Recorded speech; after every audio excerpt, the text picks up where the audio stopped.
backbone, and it's dragging me around that I don't listen. All your critics already mind your own business. That's right. Better run red lights. Now watch me fly. Got an angel to my left, devil to my right. We're going down.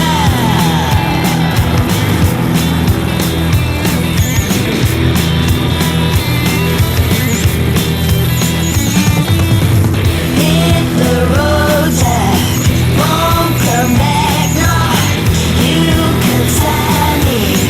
Ain't a devil in my hand, now here's to the cheaters. All your critics already, this one's on me. Oh yeah, that's right. Got an angel to my left, devil to my right. We're going down.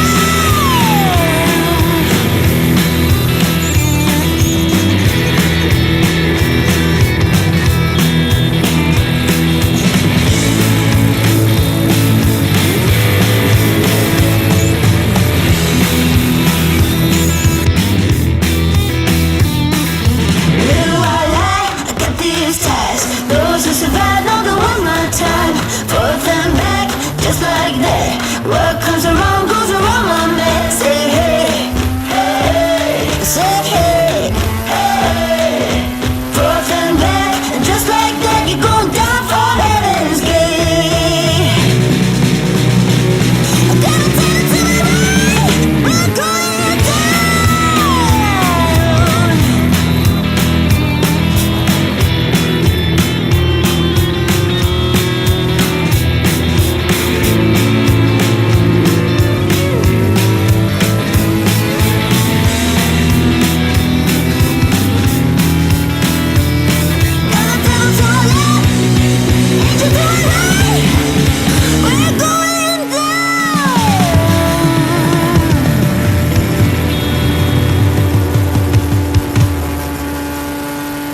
Target acquired.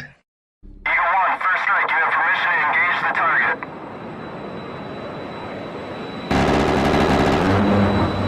Warning: the following video contains explicit language which may be offensive to some viewers or inappropriate for children. The content within this video is intended for mature audiences only. Welcome, ladies and gentlemen, back to the show. Seems like I was just here hours ago. Wasn't long, I guess.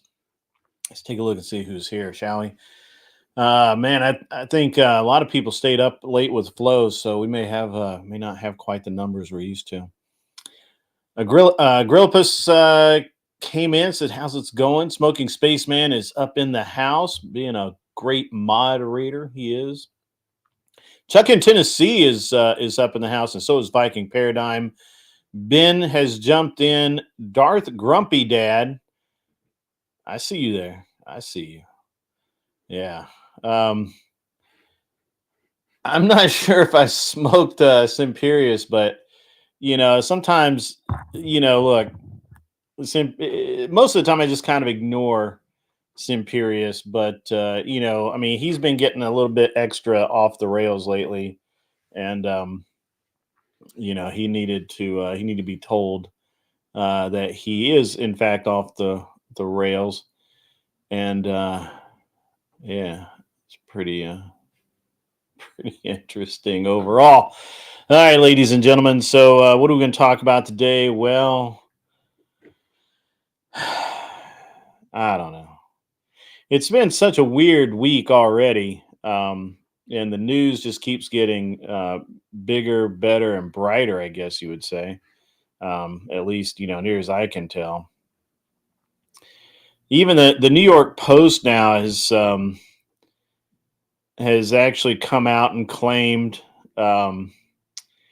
that Kamala Harris launched a dark arts campaign against or operation. I guess they say operation against opponents for the VP spot in 2020.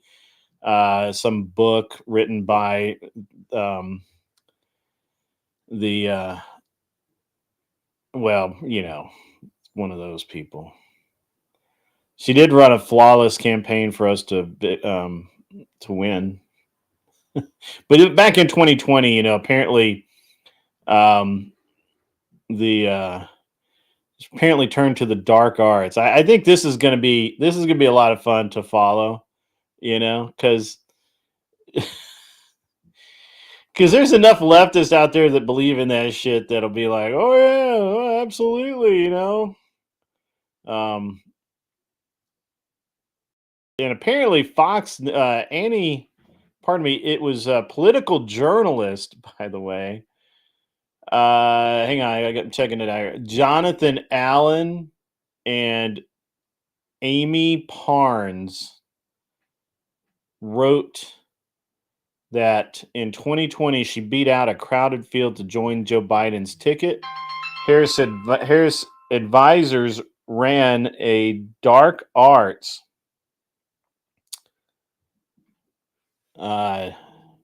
a dark arts operation to undermine the competition, circulating negative information on her rivals. You can't make this shit up. Yeah. Yeah, they're going after Trump. Look, they can't stop going after Trump. Their only play here is to just constantly go after Trump about every possible things. The Gretchen Whitmer actually, Whitmer, who's a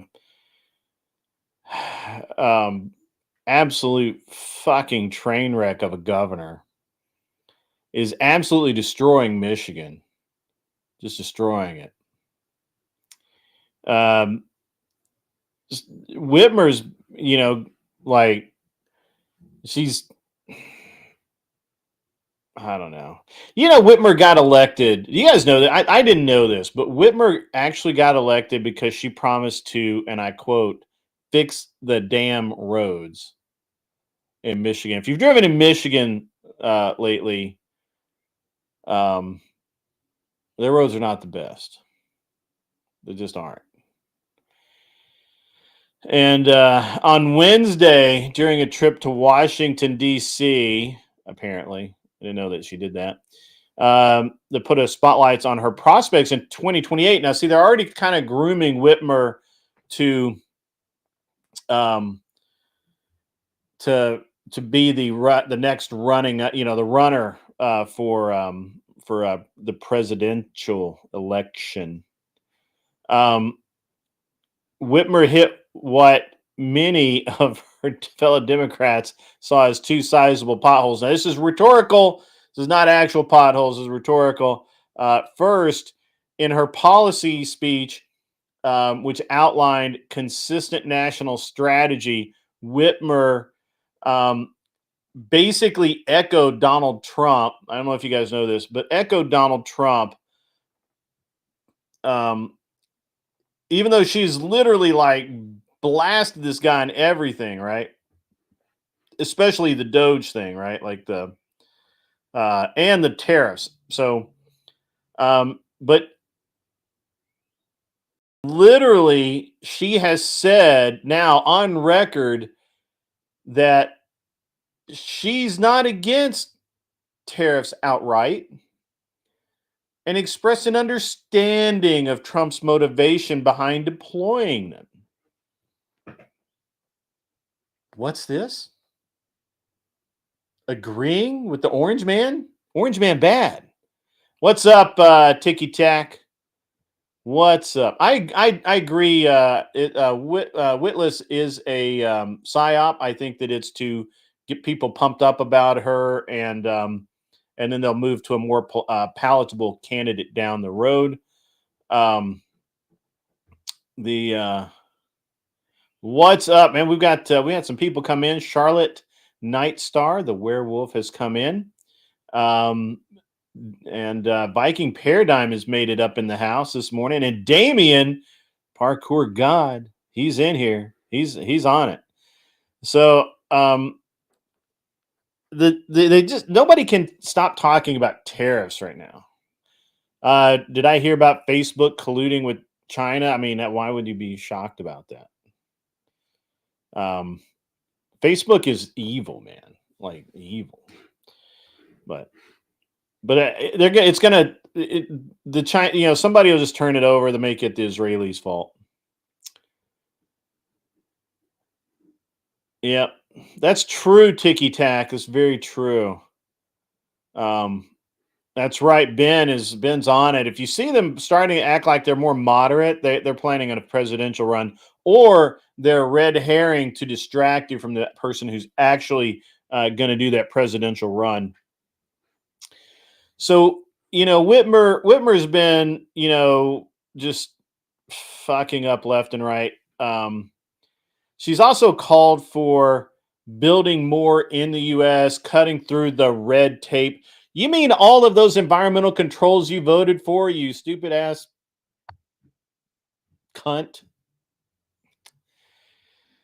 All the shit that you vote for, all the shit that you say that you want in your state, you literally shut down your entire state, had some of the toughest measures in the country back during the unpleasantness known as C-19. I thought Witless was in a race with California to be who could be more absurd. I don't know if she's the one that made the absurd video, but it sounds like something she would do. Somebody find that. Somebody get on that. Yeah. So, it was interesting listening to, there's two things that are interesting about last night's show, ladies and gentlemen. The first is that Ben was drunk as fuck because he actually thought Nonfon made good arguments last night. Nonfon was stumbling. He didn't know where he was. He was punching it. He's like punching at shadows. He didn't know. Whatever. Good day to you, Chuck. Are you coming in or are you going out? I thought you'd already come in. You got to run? Can I go somewhere? Feel free to put your feet up. Stay a while. It's okay. Anyway, yeah. So we learned two things last night that Ben apparently cannot handle his liquor, and Nonfon is full of cope when it comes to tariffs. I mean, he's so much cope. Oh, you're staying. Good. Excellent, Chuck. Appreciate that. It was an excellent day for me. Just so we know what's up. But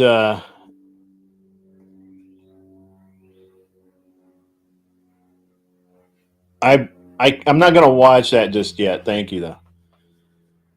What's up, bougie boy? You've got my number. Okay. You sent me the video? Cool, man. Thank you. I'll check it out in a minute. What's up, Natalia? Good to see you.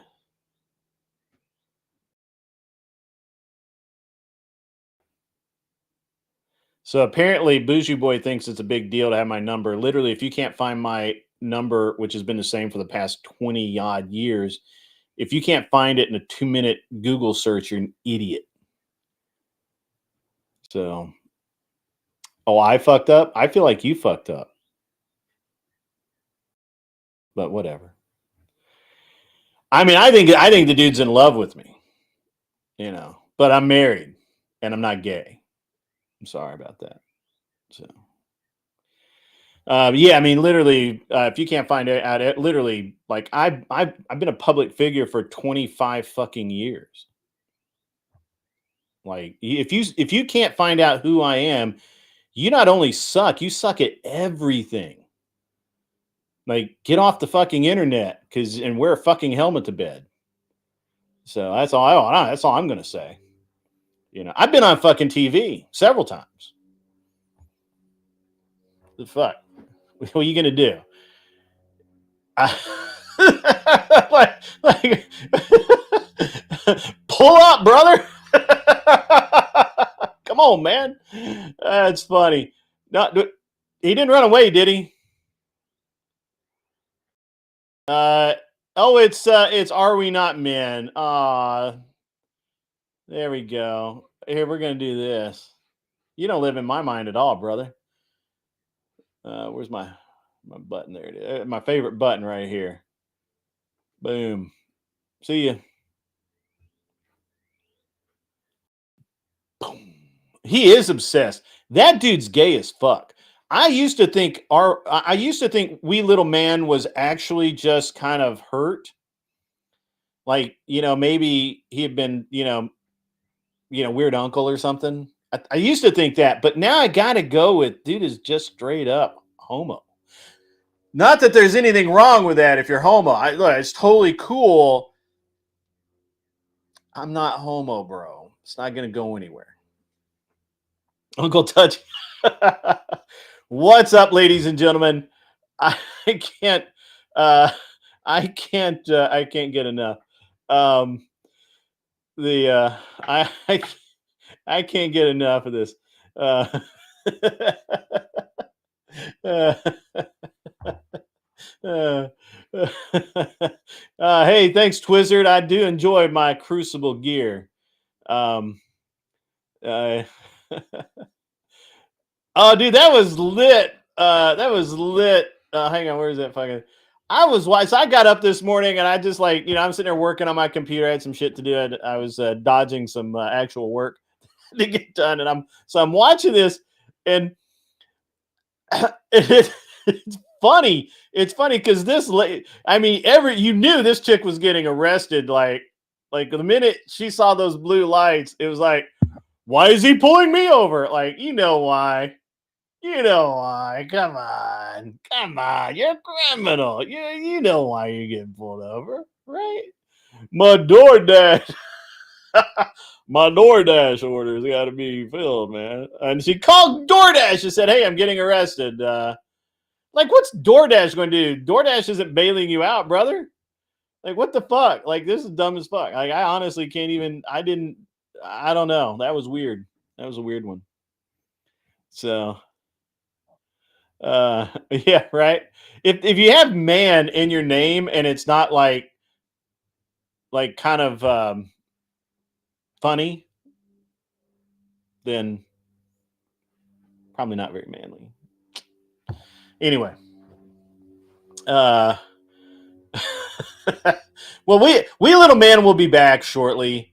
If he wants to call me, I do have the phone muted right now because I'm on the air, but you're welcome to call anytime. So DoorDash says, you phoning a friend, brother? You phoning a friend? I don't know. That was funny though. That was funny. That was comical. I hadn't seen that one before, but it was very comical. I liked it. Wolfpack, how the hell are you today? Has he ever been on a panel? No, he has not. He has been up on Glenn's show just bullshitting, but he's never been he's not a debate guy. It was really funny because one time at band camp,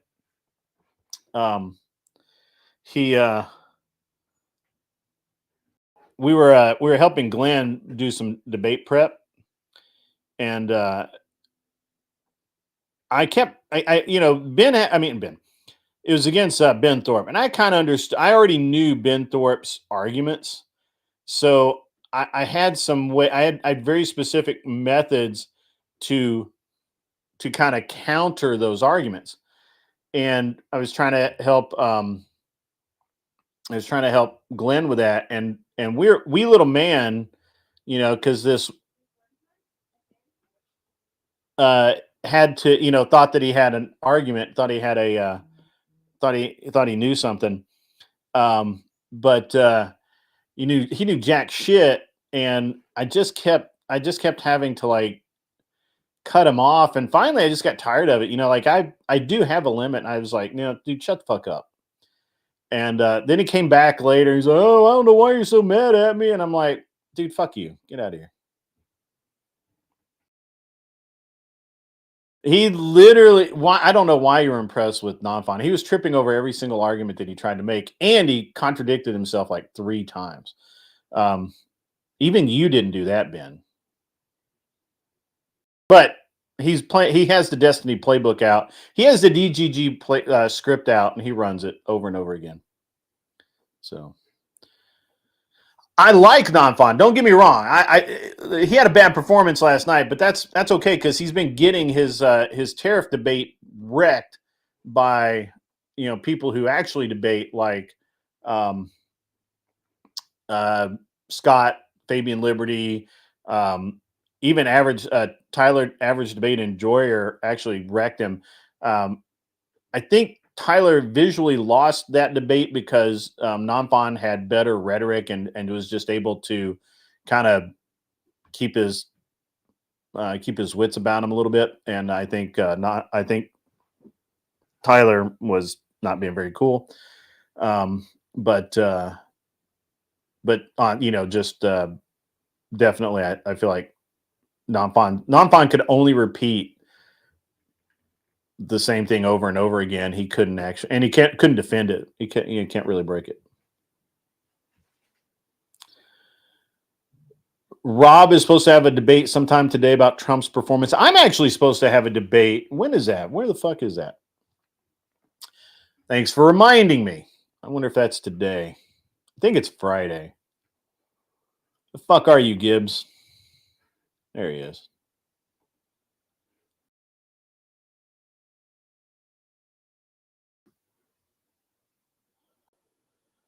Let me see. I think it's going to be a rematch between me and Econo Boy, but I could be wrong. Could be wrong.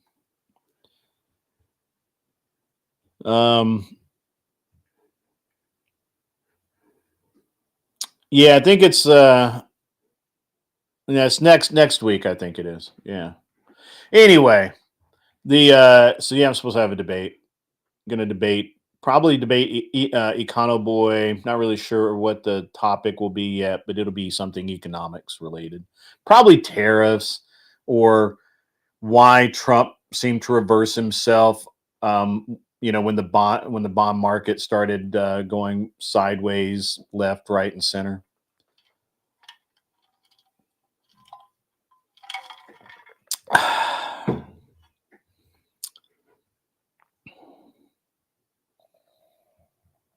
Yep. Anyway,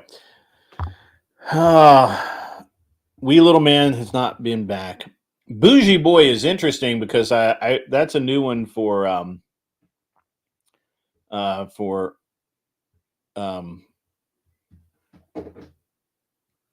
Wee Little Man. So, oh well.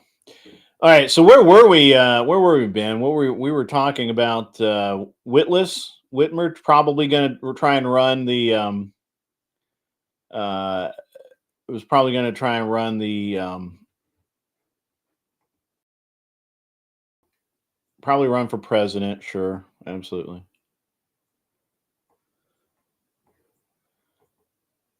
It's 125%. I don't know, man. I can't keep up with it. I don't really care. It's interesting how. So this is an interesting dynamic to me. I don't think that China really gives a shit because we're not that huge a market for them right now. I think it's all a matter of saving face, and what my guesstimation is Trump is making these like ridiculous numbers. This is an art of the deal thing, right? I mean, he literally, like, whether you believe he means to do it or not, but this is exactly what Trump does. Trump identifies a problem, and then he kind of analyzes it out, and he gathers some people together, and he gets some more opinions on it. And then instead of coming out with like some like halfway, meet me halfway solution, he literally comes up with the most ridiculous thing that you would ever think of, right? Like 125% tariff, right? That's crazy. I mean, and it's only applied on certain things, and it's this weird thing, but just the headline or the visceral reaction is enough. And so then, the people are like, oh, that we want to come to the table, whatever. And then Trump comes to the table, and then when he, and ultimately he wants to win, right? Like this is the thing I think that people miss about Trump is ultimately he doesn't really care about a few percentage points here and there. What he cares about is visually winning. And so if he has to, if he has to say, well, we're going to do 125% tariffs and settle at 20%, it's he will have he'll have one on two fronts because he'll be seen as someone who can compromise, and at the same time he got the deal done. He probably got the deal he actually wanted to make. Anson Knowles, my man. That's okay, brother. We'll just we'll dock your pay. Dock your pay. Anson Knowles, did you see on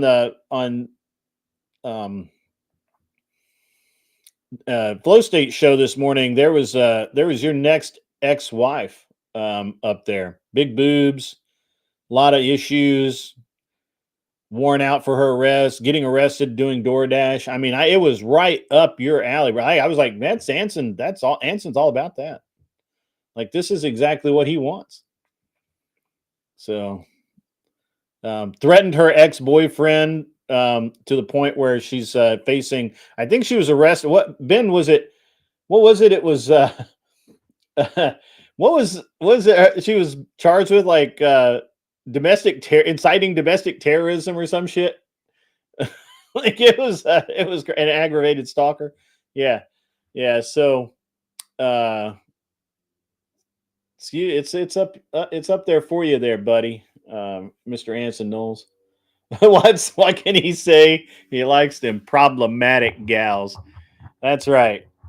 He doesn't want to fix her up, or he wants the dumpster fire. That's funny. Sorry for all the mic popping in your ears, guys. I do apologize. Yeah, here I got this for you. Just for you, Anson. I had to go out. It was a special order item, but I did finally find it, and I want to make sure that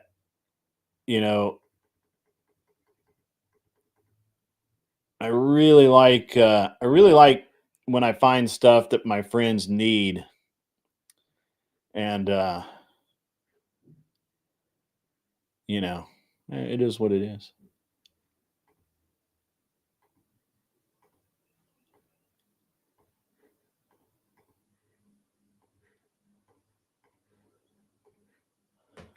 All right, Anson, for you, this is just for you. There you go. Here, let me get that up there. There we go. That's Anson's woman right there. But he always tries. He does try. What's up, Plumpy? Good to see you. Good to see you, Beth Mayhew. I saw you walk in. She's way too pretty. Well, she's got the big boobs. Anson likes the big boobs. So, yeah.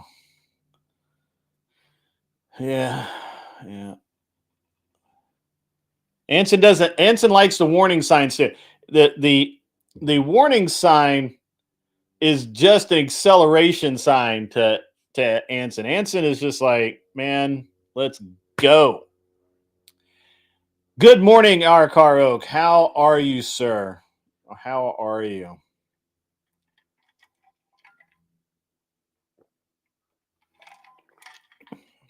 Good morning, everyone. Good morning. Codependency is his love language. Anson, what I know you can't come up because you're in your office hiding and pretending to work. But I'm very interested in how you think Nonfon did last night. Me personally, I have my personal opinions that I've already expressed. Would like to hear your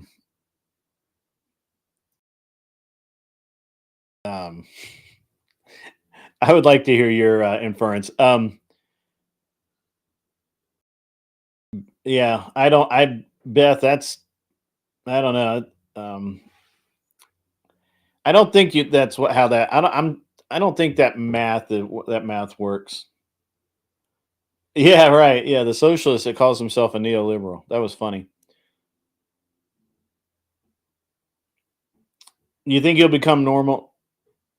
I think as soon as as soon as he's gainfully employed, he will suddenly discover that he is no longer a socialist. I actually, something, Anson. I actually really gained a little bit of respect for you last night.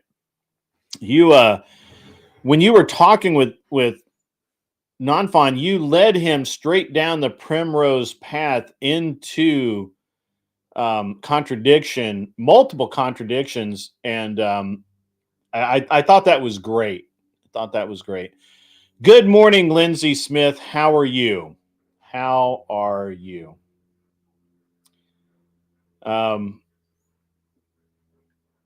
I don't know if you want to take Viking on that, but definitely a good, that would be a good conversation to have back and forth. I don't know if that'd be a proper debate, but you know.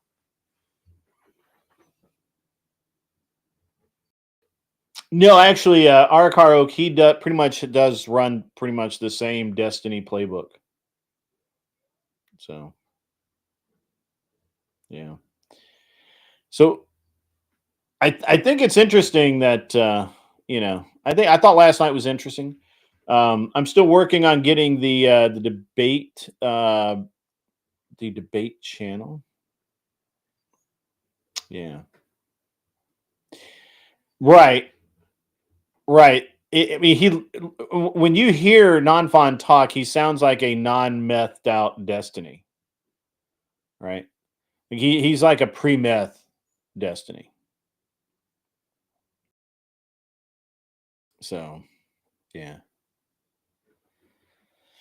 Yes, indeedly, doodly, ladies and gentlemen. So let's see. We got some movement. We got some. So I don't understand why everybody is unhappy with the stock market right now. I would be super happy with the stock market right now because you know why? Because it's so volatile, you can't help but make money. I mean, you basically just fall down and you make money. So, yeah, a lot of stuff that you can make money on right now. So,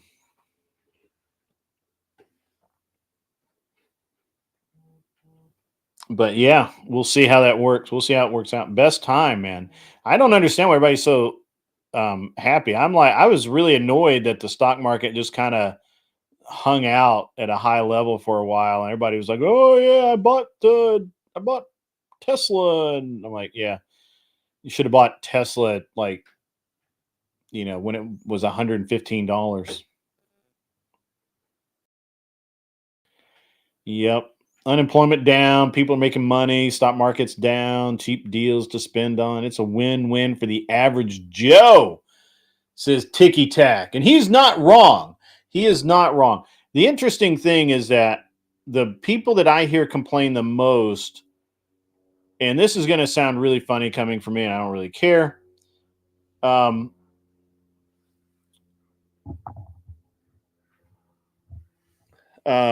Lindsay Smith, that would probably be either Kissy Cat or Agripolis. So I don't lie, are we not, men? You wee little man. But you can enjoy your time out. I fucked up with my lies. You fucking lied. You lying you cockbag. You literal lying cockbag. You fucked up. No, you lied. You lied. You are a lying son of a bitch. You, sir. Where's your there? You, sir, and I use that term loosely because we know that you're technically a female. You tried to extort people. You tried to extort Glenn. You tried to go to miss. You literally cried when I told you to fuck off. So you know what? Fuck off some more, you little gay man. Bye bye now. You have a wonderful remainder of your day. By the way, wee little man, anytime, anywhere, just come along, bring help, because somebody will need to carry you out. Just saying, it's the way it's going to go. But yeah, I don't know why anybody would piss me off. Just wouldn't. I don't know why. So anyway, he cries a lot for a girl. Yeah.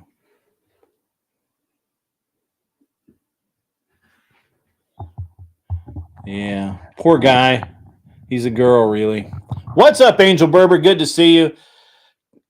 Calvin Collage was market manipulation in play.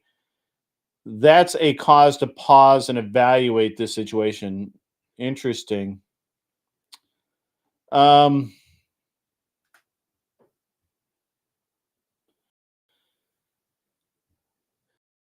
don't think Vance will win against Vivek, but you're not a fan of either. I don't think Vivek can win. I think people like Vivek, but I think that more people are concerned about that he actually believes some of the shit some of the rhetoric he has said, and I just don't. I don't believe that that's how that could work.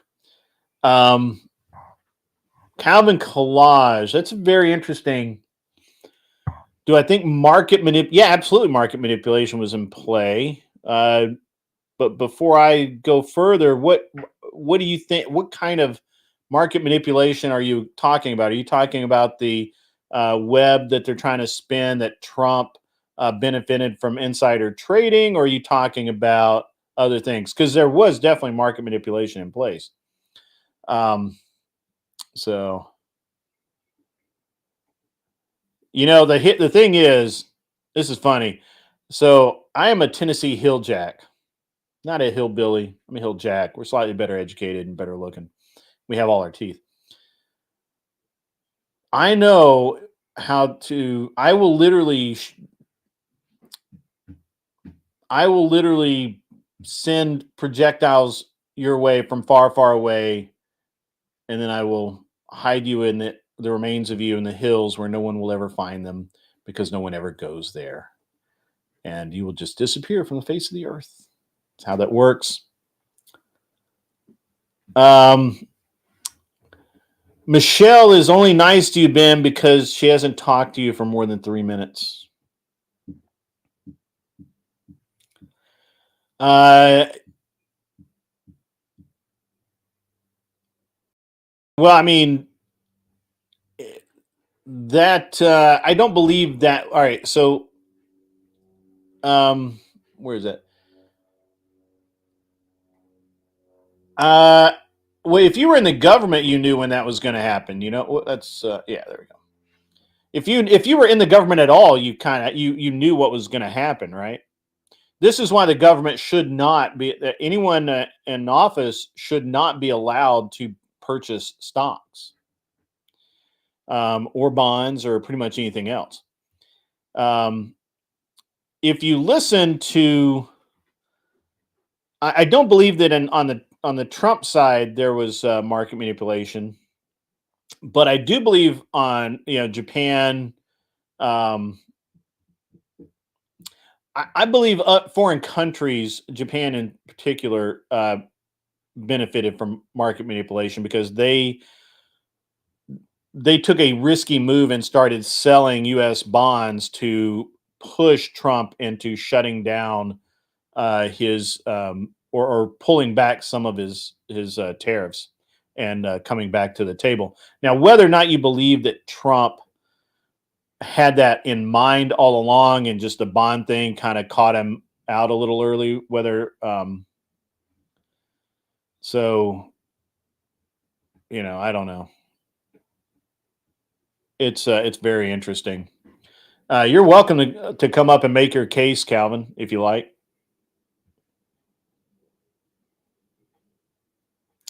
So Well, so Emmett, the if you were on Trump's team and Trump said, "I'm going to end the tariffs tomorrow," and you went home and you placed a bunch of orders for first thing in the morning, and those trades, um, uh, the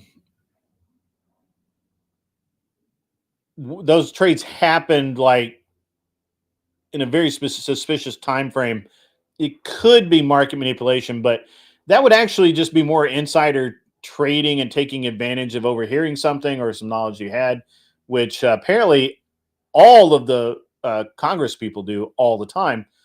But when the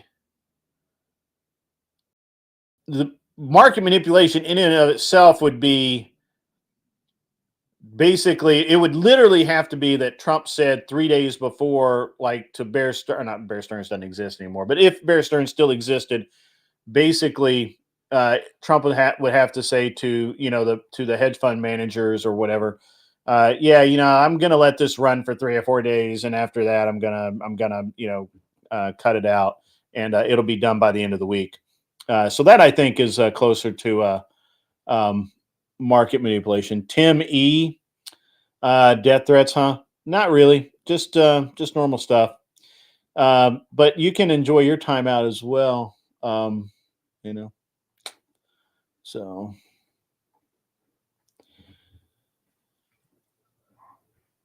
you can't hang out. Yeah, go do womanly stuff. Calvin, I agree with that to some degree, but I don't think people believe um, Calvin. I don't believe people believe Vivek. Actually, I think they like hearing his message. I just don't think they believe it. So it's hard to believe a guy if you actually. It's hard to believe Vivek if you understand his background to some degree.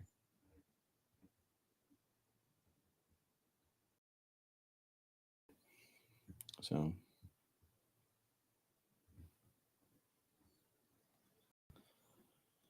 it is spicy on YouTube today, Lindsay. So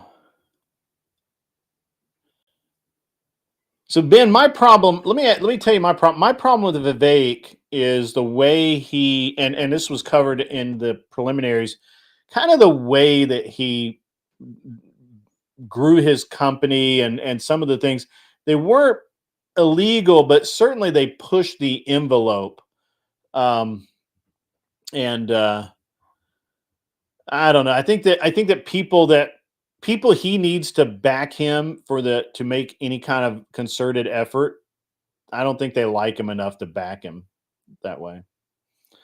So I think now I think he could be VP. I think if he ran with Vance, that'd be a pretty strong ticket. I think that wouldn't be the strongest ticket, but it'd be a pretty strong ticket. I don't know. So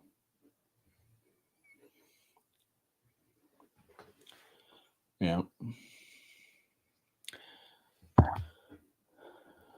All right. There we go. Yeah. I think though it's going to end up being JD and Trump Jr. I would almost be willing to I'd almost be willing to bet, but it's just too early, but it's very curious to me that Trump Jr. is like, he's not absolutely silent, but he is not nearly as vocal as he has been in the past, and it just seems like he's staying out of sight for a reason, right? Like he's waiting until after the midterms, and they're going to start pushing him hardcore.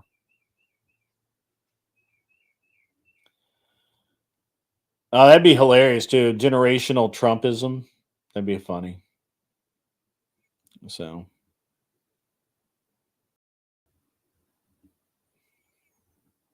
that would be hilarious, actually. So yeah, yeah, yeah. Anyway, Let's see what else.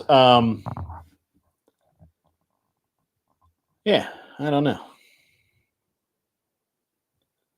Been in AUM. Hmm.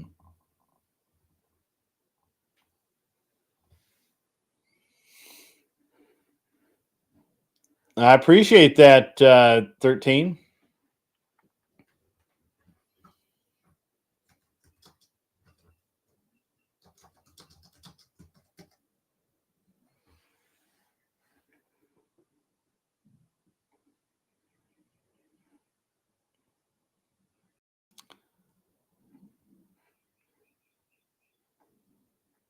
It's very interesting. Hold on. What do I think much of the contention on these YouTube streams is a result of the political strife at large? No, I think it's amplified. I think it's very much amplified. Um,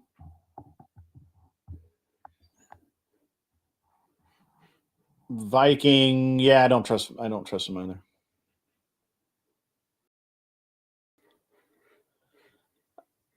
So, so I have political discussions all the time in real life, and they don't get nearly as heated. And for the most part, I'm going to be honest with you, unless there are, um, unless there's a group of leftists, you won't hear them talk about political theory. We have a Democrat, two of them that are part of our scout group, Boy Scouts, and I mean he's a liberal. I think he voted for Biden, the whole deal, and he I think we have one other one. He's like from California. He's a musician. Actually, we have two. We have three. We have two from California that were transplants, and one that is just a socialist. So they will never. We will literally stand around and talk politics. All of the conservatives and the Democrats will never talk politics with us, ever, not even a little bit. So I think it's just more contentious in this space because people can hide. They can hide their identity. They can be like wee little man and talk about, um, talk about bullshit, um, and there's no repercussions, and they know there's not any.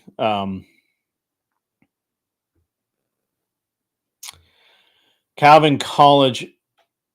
Am I pronouncing that right? Collage? Is it collage or college?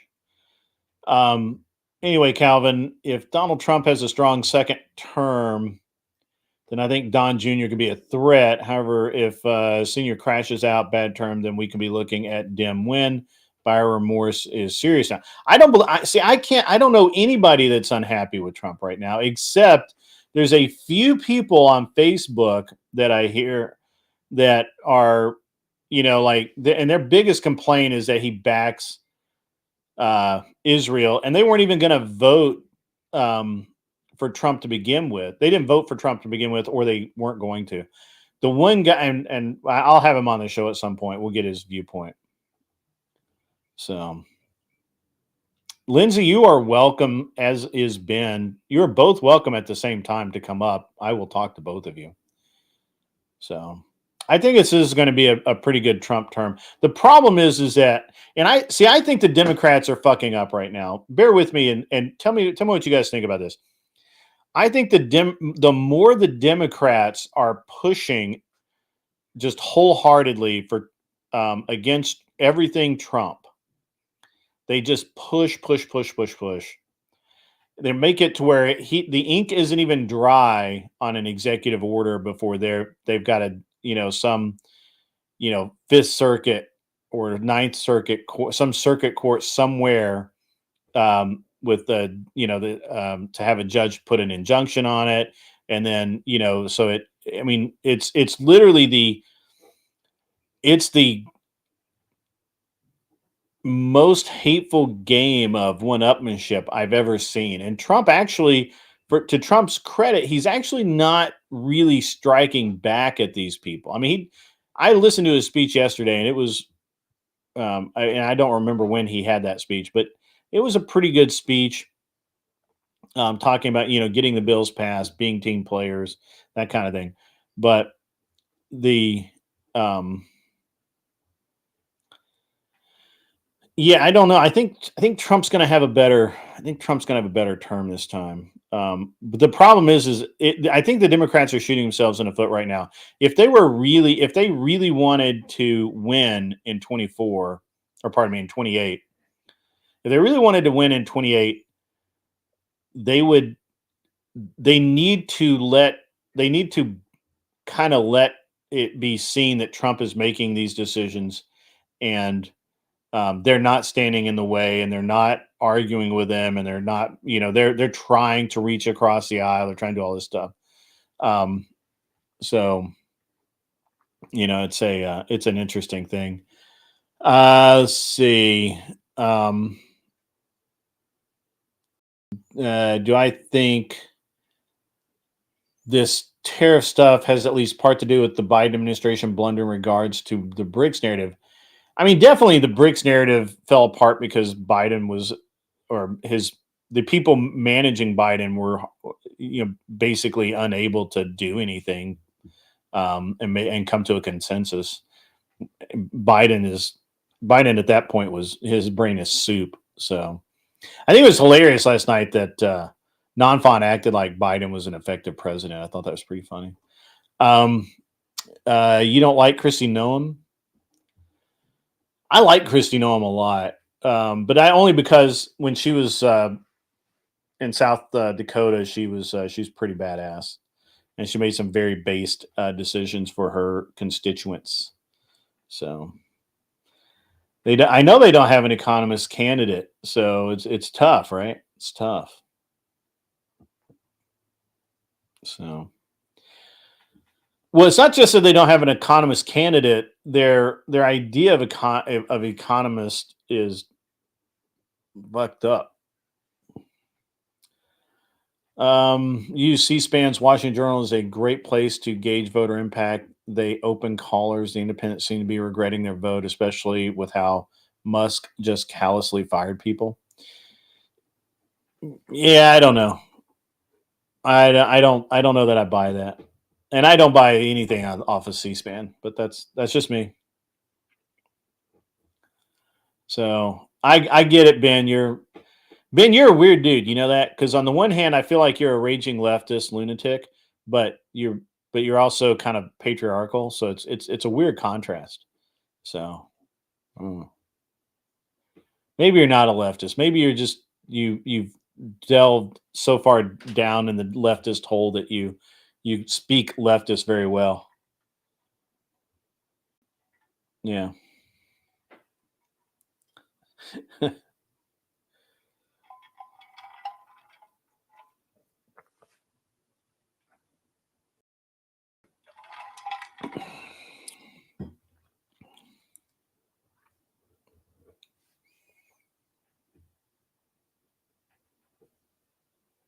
He's ambidextrous. That's very funny. Yeah, I don't know. I think maybe Ben is just maybe Ben's just he can actually make their arguments. So, what is my recommended news source? I do a lot. I like there was a UK newspaper, or not a new is not I say newspaper, a news outlet that I think has gone completely batty. So I don't know. Right now I mostly comb through a hodgepodge of articles from basically all over. I will read an article by like the Globe, and then I'll read an article by the New York Times, and then I'll read an article by the New York Post, and then I just kind of go through all of them. Wolfpack, have fun working, man. What's up, Wonder Dog? YouTube sniped you? Sorry to hear that, buddy. You said one too many things last night. Interesting. I'm sorry to hear that. I am well, Wonder Dog. Thank you. Appreciate that.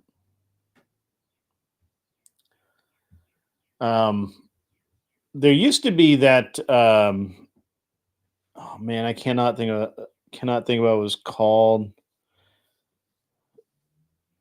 It was supposed to be like a bias free news outlet, but I haven't found such a thing. They're all basically biased. So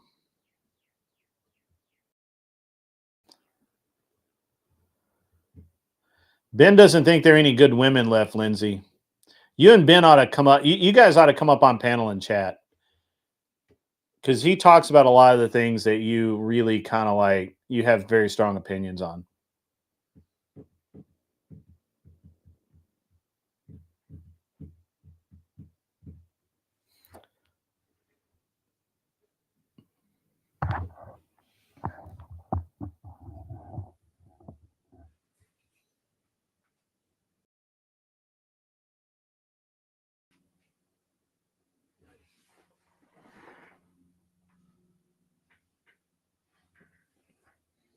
Imperious.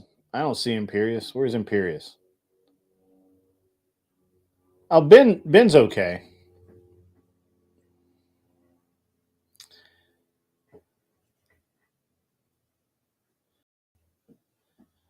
Emmett, I don't know, man. I honestly think most men and women want the same things.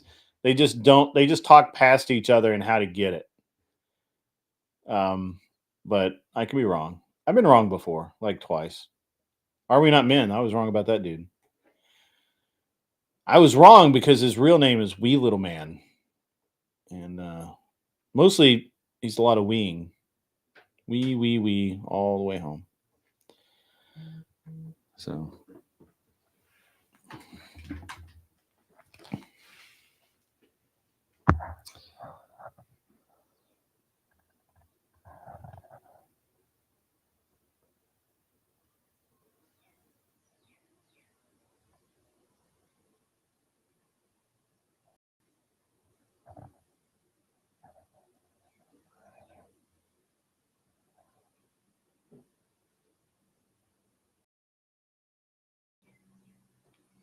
Sorry, guys. I had a text I have to answer. But you guys are welcome to come up. Yeah, ground news is good. I cannot remember the name of that one. That hang on. I just it's interesting. I have noticed that. All right, Caro. We'll see you, buddy. Have fun at class. Send you the link. I'll send you the link. Sorry, I got distracted there for a second. I had a.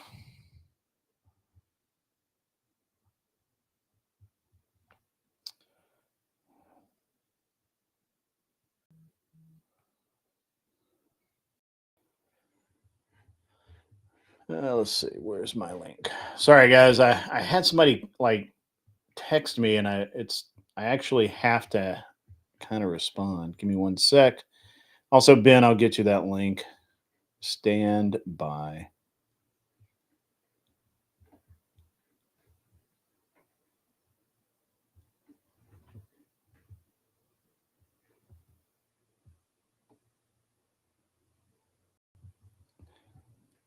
Ben, hit me on Discord so I can. Oh no, I got you. You're right there. Found you. Lindsay, would you like to come up?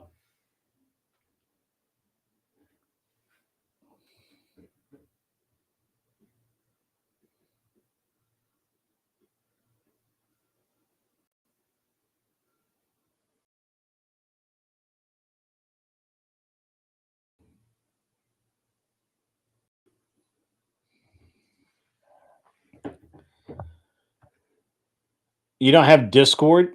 Lindsay, we can post it in the chat and then delete it. Here, I'll do that now. Lindsay, if you want to come up, all right, here you go. I got you.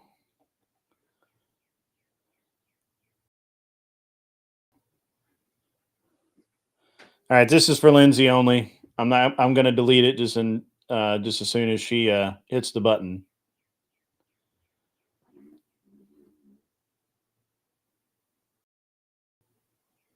You got it, Linz?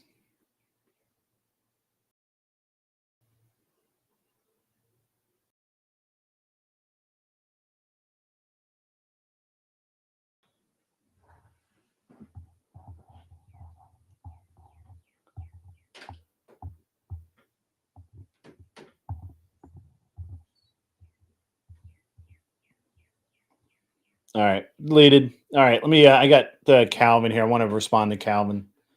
Sorry, I got distracted, Calvin. Apologies.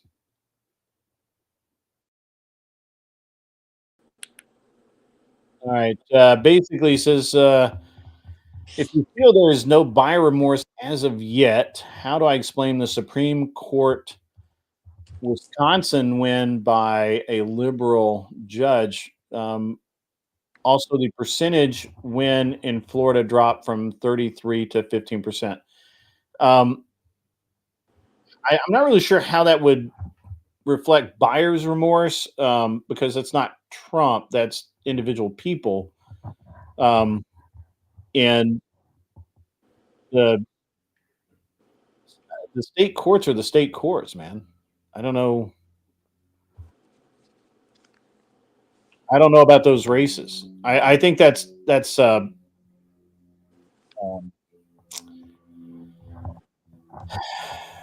I mean it's a little bit of cherry picking, but it's also it's not related.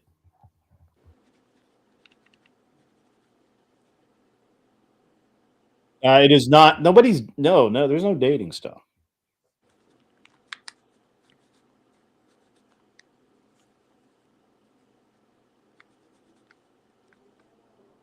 What's up, Grid? What's up, man? How are you? I'm all right. How are you? Man, I'm doing well. Living the dream. Yeah, I've got a bunch of I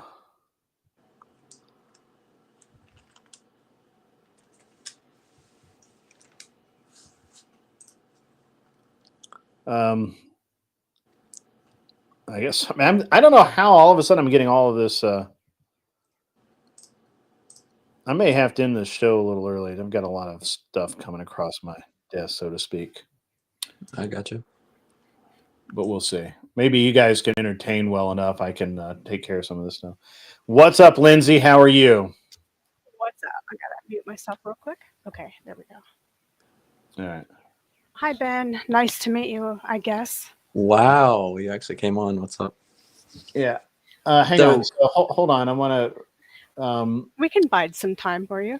Yeah. So, am I saying that MAGA would not get and support a Trump judge, considering his current issues with judges?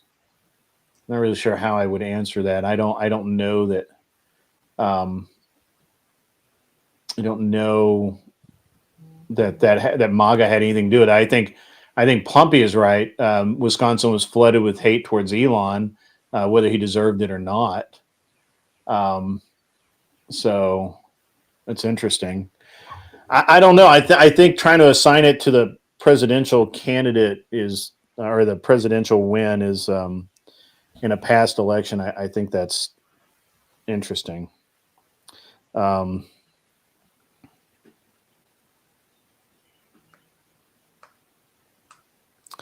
actually have to make a call. You guys entertain everyone while I take care of this. Okay. All right. So, Lindsay, why do you assume that I'm Ben Thorpe? That's my first question. Oh, I don't think our audience would really be interested in this, but I just thought you were because he had kind of bothered me, and I don't know him, but he'd kind of bothered me in a few other rooms, and there's a few Bens, quite a few, maybe 3 or okay. 4, and so I thought you were him. Gotcha. I mean, you can kind of see why. Yeah. No, I've seen him a little bit on streams, and I know he's like really weird. But yeah, I'm not him. So Yeah, I figured that one out. I see, I can hear.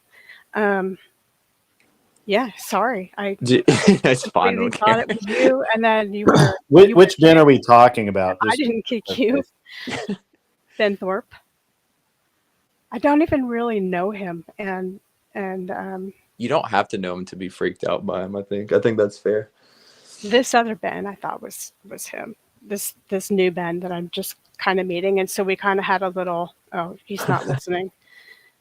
We kind of Okay. had a little war where you were kicked in one room for being thought of as Ben Thorpe, I think, and then you kicked me in Tomato's room. No, what happened was I messaged Jack and was like, "Hey, ask Lindsay why she kicked me because I thought you did." And then, No, but it was your fault though because you yeah, said you were having fun, and it, Jack was like, "Sarah, your mod is acting up, and you got demodded."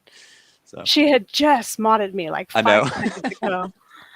because I just got back from like being gone 20 minutes. I saw your name was Blue. I'm like, "What the fuck? When did this happen?" And then yeah, so I was kind of shocked myself, and then so 5 seconds later, I'm unmodded, and I'm thinking, all right. And she said, "We only kick on terms of service." It's like, okay, well, that was fast. Won't be the first time, won't be the last time I lose a wrench. you're in a wrench in like half of these chats that I see you in. I don't know how you pull that off, but No, I'm else? not. What chats do you see me in? Sometimes Well, I'm on flows, and I see you there, right? And I don't have a wrench okay. there. Sometimes, So sometimes not. so flow grid, but I guess you're not one in flows. Sarah, which you were, but you're not now. I don't think I have one here, do I? I don't know, actually. Maybe. I don't know. I'm trying to think of another one because I know you're. Oh, maybe it's No, Chris's, right? Is he? Are no. you? I've been to Chris's Lestrange, but I do not have a wrench there. It's just your Oh, imagination. yeah, I guess. Or maybe you're just getting demodded everywhere because you're bad moderators. Is that possible? Could be, could What's be. When you're opinionated, things like that happen. So right? goes with the What accent am I detecting? Are you in the U.S. or are you elsewhere? Well, you're gonna have to figure it out. I could give you some clues, but you could listen to, the dialect, and it's not So that hard. I've played this game somewhat recently. I don't know if some of the people in the chat were. Hang on, what does Viking say? Yeah, no, I don't get triggered easily. But yeah, I played this game recently where I was trying to guess where people were It's from. They're from Californian. I can already tell you don't want to, so you. cut to the chase. I'm not proud of it because, we say things like dude and we don't sound very smart. And I'm aware of that, and I caught the dialect here, so I apologize. All right, sorry about that. I was in. I had to make a phone call really quick. It was very interesting. Yeah, Andrew brings up. It sounds Canadian almost. Actually, that's a good. Guess. Canadian is a good guess, but I guess I not. never got that one. No, Sorry, she's did definitely you- California, northern California. I'm 100%. Southern California. Ooh, Yeah. ooh. Sorry, Greg, did the STD test come out clean? What's You that? What the fuck? good? Grid just had to make a phone call. Oh yeah, no. Is the baby yours, Grid? It was actually the airport. It was actually the airport. There's an issue with the hangar, and I'm like, because we had a lot of storms. My first thought was that, like the hangar had been torn apart and the airplane was in pieces. But no, that's not actually what happened. It made it. They made it sound like it was like a really big deal, and all it was like that the date on my credit card shows that it'll be expiring soon, so they want me to change it. I was like, you could have sent me an email for that. Because I get they never call me, and I'm like, I'm like getting this. I get this text, hey, please call the airport as soon as possible. And the only thing I can think of is we've had all of this high wind and rain and storms and flooding and all that, and I'm like, oh crap. The money is a motivator for sure. You'll get immediate attention if you owe any money or have to update credit cards, anything like that. Yeah, but it was just such a weird. I mean, why would you do that? Why wouldn't you just like send an email? Hey, man, your credit card expires in like 3 months or whatever. You need to change it. I mean, like, I would have been like, yeah, cool, no problem. Take care of that today or tomorrow, next week, whatever. You take care of it now. Yeah, right now. Well, now I will because they You have no choice. because they're like they made me just like freak the fuck out. Like, I was like, and it probably, honestly, if it had been sunny for the last couple of weeks, I would have thought like, somebody's, maybe an airplane, like somebody else's airplane hit my airplane and it was like a minor damage and they got to do an insurance thing or something. But it was no, it was that was good though. They got me. I'll give to them. They got me because they made it sound like it was like you need to call it right now.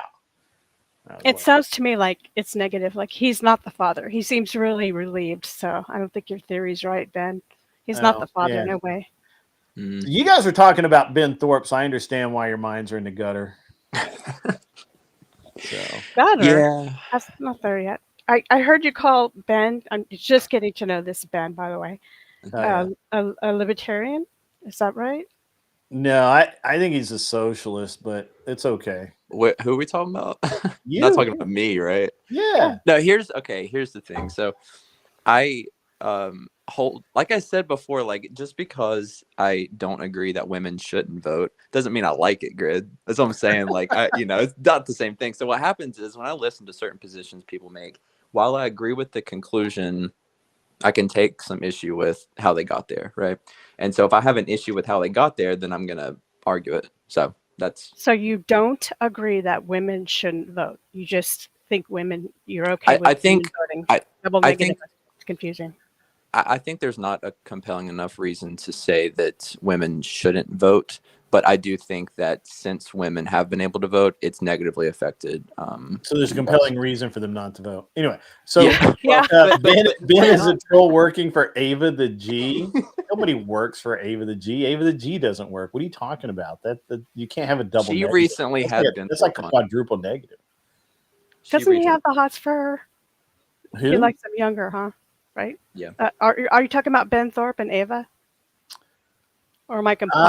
I was, because I just saw him on her stream recently. I don't know what the deal with with Ava and the Thorpes and they have like their own little like circle cosmos thing that is just weird as fuck. I kind of just don't care, but then again, I asked exactly. About it, I just don't care. It's like one of those things. It's whatever. Okay. I do know that if you mention the Thorpes on your stream, your count drops because people just don't care about the Thorpes. So did it just drop? Yeah. Lost like 4 or 5 people. Okay, back to politics. Yeah, back to normal stuff. I haven't actually had Lindsay up in a while. Lindsay's been avoiding me. I think she doesn't like me anymore, which is fine. That's the third time you said that. I know. You've been avoiding me. Hey, look, you've been avoiding coming on the show. You snipe every once in a while from the chat. That's just my personality, though. I'm kind of sarcastic.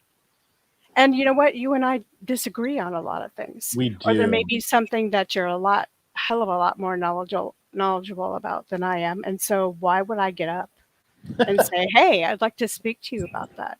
Instead, during those moments, I listen. Like when you're talking about economics or something that I know just the peripheral elements of and could not really get into it as much as you can. So what's something you disagree with Grid about that you could get into? That I could get into.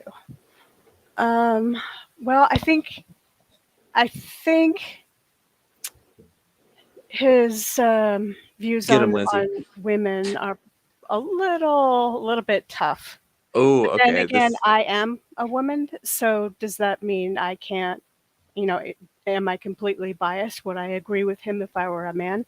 That's something I can't know. I'm having trouble differentiating whether it's because I am a woman and I get offended as one, or is it because he's lacking logic or and I'm being emotional, or is what he's saying true in some element? I don't know. I have to analyze it myself, but I know sometimes I feel like, hey, Grid, knock it off. I feel personally attacked or something like that. So I have to keep it. You resemble those remarks? I probably do resemble some of those. but at the same time, I feel I got to quit using that word. I think I'm a little more intelligent than maybe you and a lot of patriarchal types give us Could be. Could be. credit for.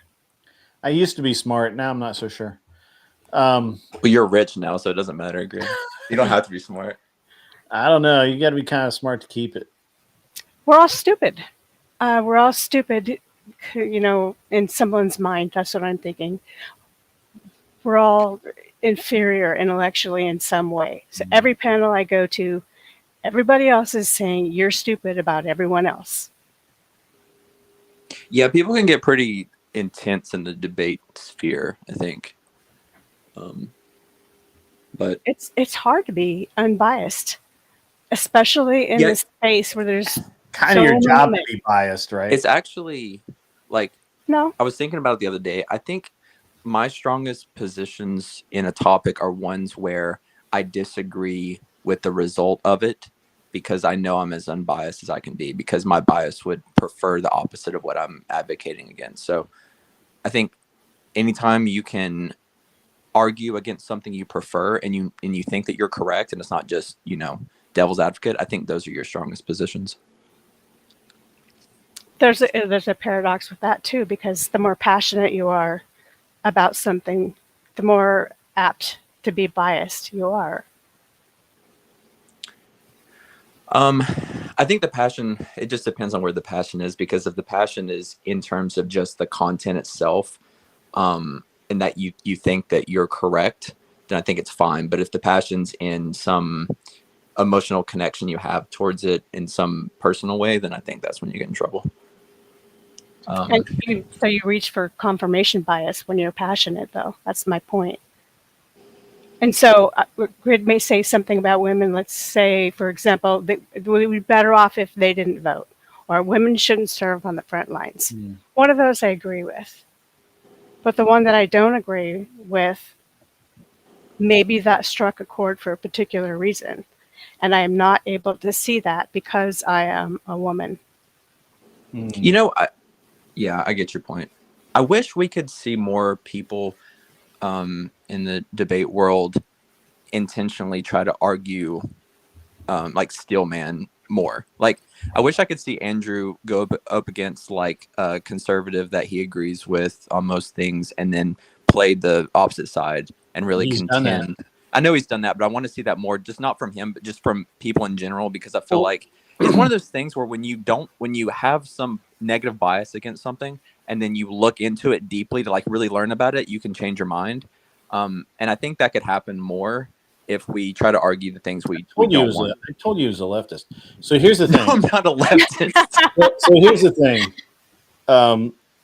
My personal bend has always been that you should be able to argue both sides equally well, but you need to be if you're going to argue something successfully, you need to really believe in it, right? Like, we had this discussion the other night because one of the places where Glenn Lawrence and I disagree, part ways, is that the positions I take are the positions that I believe in and that I can logically support, and that the other positions I don't believe can logically be supported.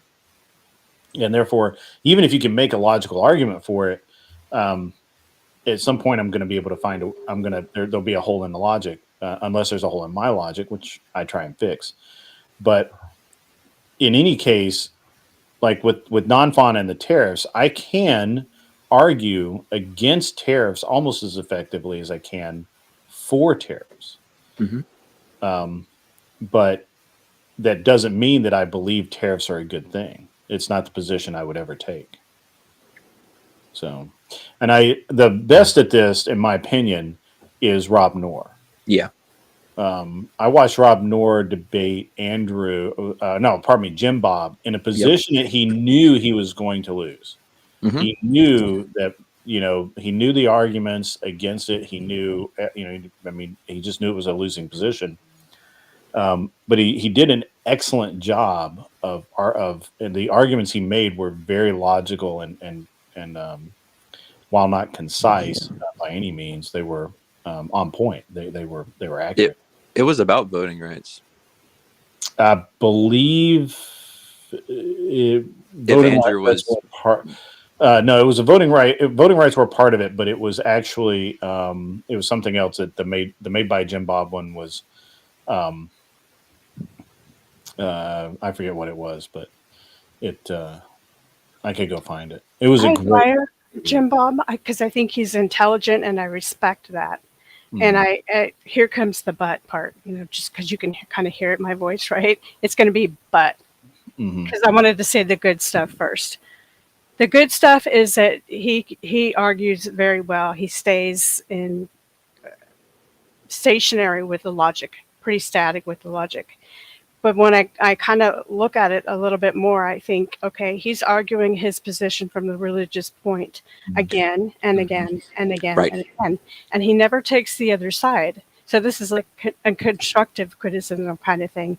And maybe I'm in awe of him when I really shouldn't necessarily be, because he takes the same positions over and over and over and over. It's the same basic argument. Well, I'm glad you brought that up, because this is something that it's a little bit different from what you're saying, but it's something that I've wanted to talk about lately. Do you guys think that any ought claim always leads to God? Because I think it does. And I think that's what happens. So what I'm saying is, like, if you make any ought claim, say, Yeah, I mean, yeah, it does. And the reason for that is because whether you like it or not, it doesn't matter. If you say, well, we ought have the Second Amendment, and you say, well, I don't believe that. I think I can point out that the founding fathers are wrong about that. Other countries don't do it, blah, blah, blah. But really, that's just your preference. Right. And So my preference is that I have that ability. right. But they argue it's not a preference, it's the So- interpretation of the literature. That it can really be interpreted in two different ways. But I Well- guess you don't want to get into it. No, I mean, it's outside of the Constitution anyway. It's more of like, ought, you have the right to anything in general, not just, constitutionally, but you have to have like a basis point. So if you want to stop it at the Constitution, you can. But my point is more so, anytime Andrew or Jim Bob get in a debate about an ought claim with an atheist or agnostic, they always have a trump card in their back pocket, which is, if you don't believe in God, you can't believe in an objective truth. If you can't believe in an objective truth, then you're a moral relativist. And so all things are preferences. So they always lose standing. And a sinner at that. So there goes the ad hom in addition to that. But okay, That's not an ad hom if that's what you are. True. well, it depends on whose opinion and whose perspective. Well, Some it has people nothing. don't even It believe doesn't. And That part of it has nothing to do with ad hom. an ad hom would be like if I call Viking bald. Or It's if he an says I have a gay indirect list. ad hom to insinuate that because I don't hold a certain belief, or I do, that I'm going to hell, or I'm a sinner or a bad person. It's not an ad hom. Yeah, that's not an ad hom. I said it's an indirect. Okay, all right, it's a compliment. It's not a compliment. I mean, it's insulting, but it's not an ad hom. It's one of It's those a things. way, okay, can be whatever taken you want to, insulting, what right? would Like- be a better word for it? It's one of those things where you can mask it as a fact that they believe, but it's also not supposed to be a compliment either. It's a way to stop a conversation. Like, let me give you an example. Somebody's talking about race, and they're not really here or there in terms of being prejudiced against either one or about this or that. Yet you call them a racist. Then they spend the rest of the argument filibustering, trying to defend the fact that they're not a racist. They've just noticed this particular fact. It's sort of a way to filibuster the argument and to throw the other person away and invalidate them. So if you don't want to say that's an indirect ad hom, I don't know how to put it, but it's one of those trigger words, those keywords that people often use, or you're a sexist, or you're a feminist, or you're a misogynist, or all I those. mean, you could just grant it, though. You could be like, if somebody says that I'm a racist, I'll just go, okay, for the purpose of this argument, sure. I'm a racist. What does that got for what? But what does that got to do with anything? I mean, go tie that back. Why Well, does that- because it unfairly labels you. I'm assuming that you Well- you are not a racist, Why do so I can't- or if you I'm don't want to be debating labeled somebody- as I've one. been called many things, and none of them are true. And in a, you know, Do you not I, want I to literally be called heard? Ben a socialist every single time I talked to him. Yeah, it hurts my feelings. It's an add-on. But the It's not thing an is, ad hom, and I think- so It's a it could be misrepresentation of considered a you. red herring, because what you're doing is you're sidetracking from the original argument and then putting the other person on a defensive footing when what they should do is they should just be like, if you said, well, you're absolutely stupid and can't even understand the argument. Okay, yeah, great. I'll Yeah, that's grant what I that I mean. do not understand your argument. Now, please make your argument in such a way that Right. can be understood, because you haven't yet. I think that's the stronger of the two comebacks. But you could also say, you could ask them, okay, how do you define racism or sexism, and what makes me one? And then you can go down that road, but it does divert from. Yeah, it just probably divert- plays Yeah. into their game. It's a tool. Yeah. It's a tool. It definitely is. There you go. We'll just call it a tool because ad hom is too strong. Kind of like, are we not men? He's a tool. You guys all do it to each other. It's It's true. useless. You're too stupid to understand this argument, or maybe you're just too much Always- of a liberal to always. such and such, that kind of thing. That's one of my most useful tools, is to say, you literally do not understand the argument, so please explain it to me. Hmm. Because when they start explaining it, they'll trip over themselves. Right. What I noticed about you specifically is that you'll listen to somebody for 5 minutes or something, and you'll kind of get a feel of how you can label them or what category you can put them in, so you can understand, I don't know, maybe if they're a friend or a foe, or maybe if you can relate to them somehow, or what you have in common, and how you're going to relate to them, or maybe even challenge them. Because I remember speaking to you for the first time, Mm-hmm. and we'd only been speaking like 5 minutes or something. And one of the first questions you asked me was, so you're kind of on the liberal side, aren't you? And I was thinking, oh, here we go. He's already got it all labeled and lined up for me. Well, I don't When I label. don't- No, that's a fallacy.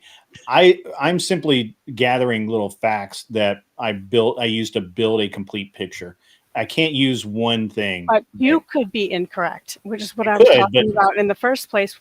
Was Sure, if which is somebody why I else- would ask, right? So I don't like to. One of the things is that impressions are misleading, and I use impressions all the time. I will let people think I'm completely fucking stupid all the time. I do it all. I literally do it all the time, and people fall for it all the time. Like, they honestly will sit, and it's a methodology, right?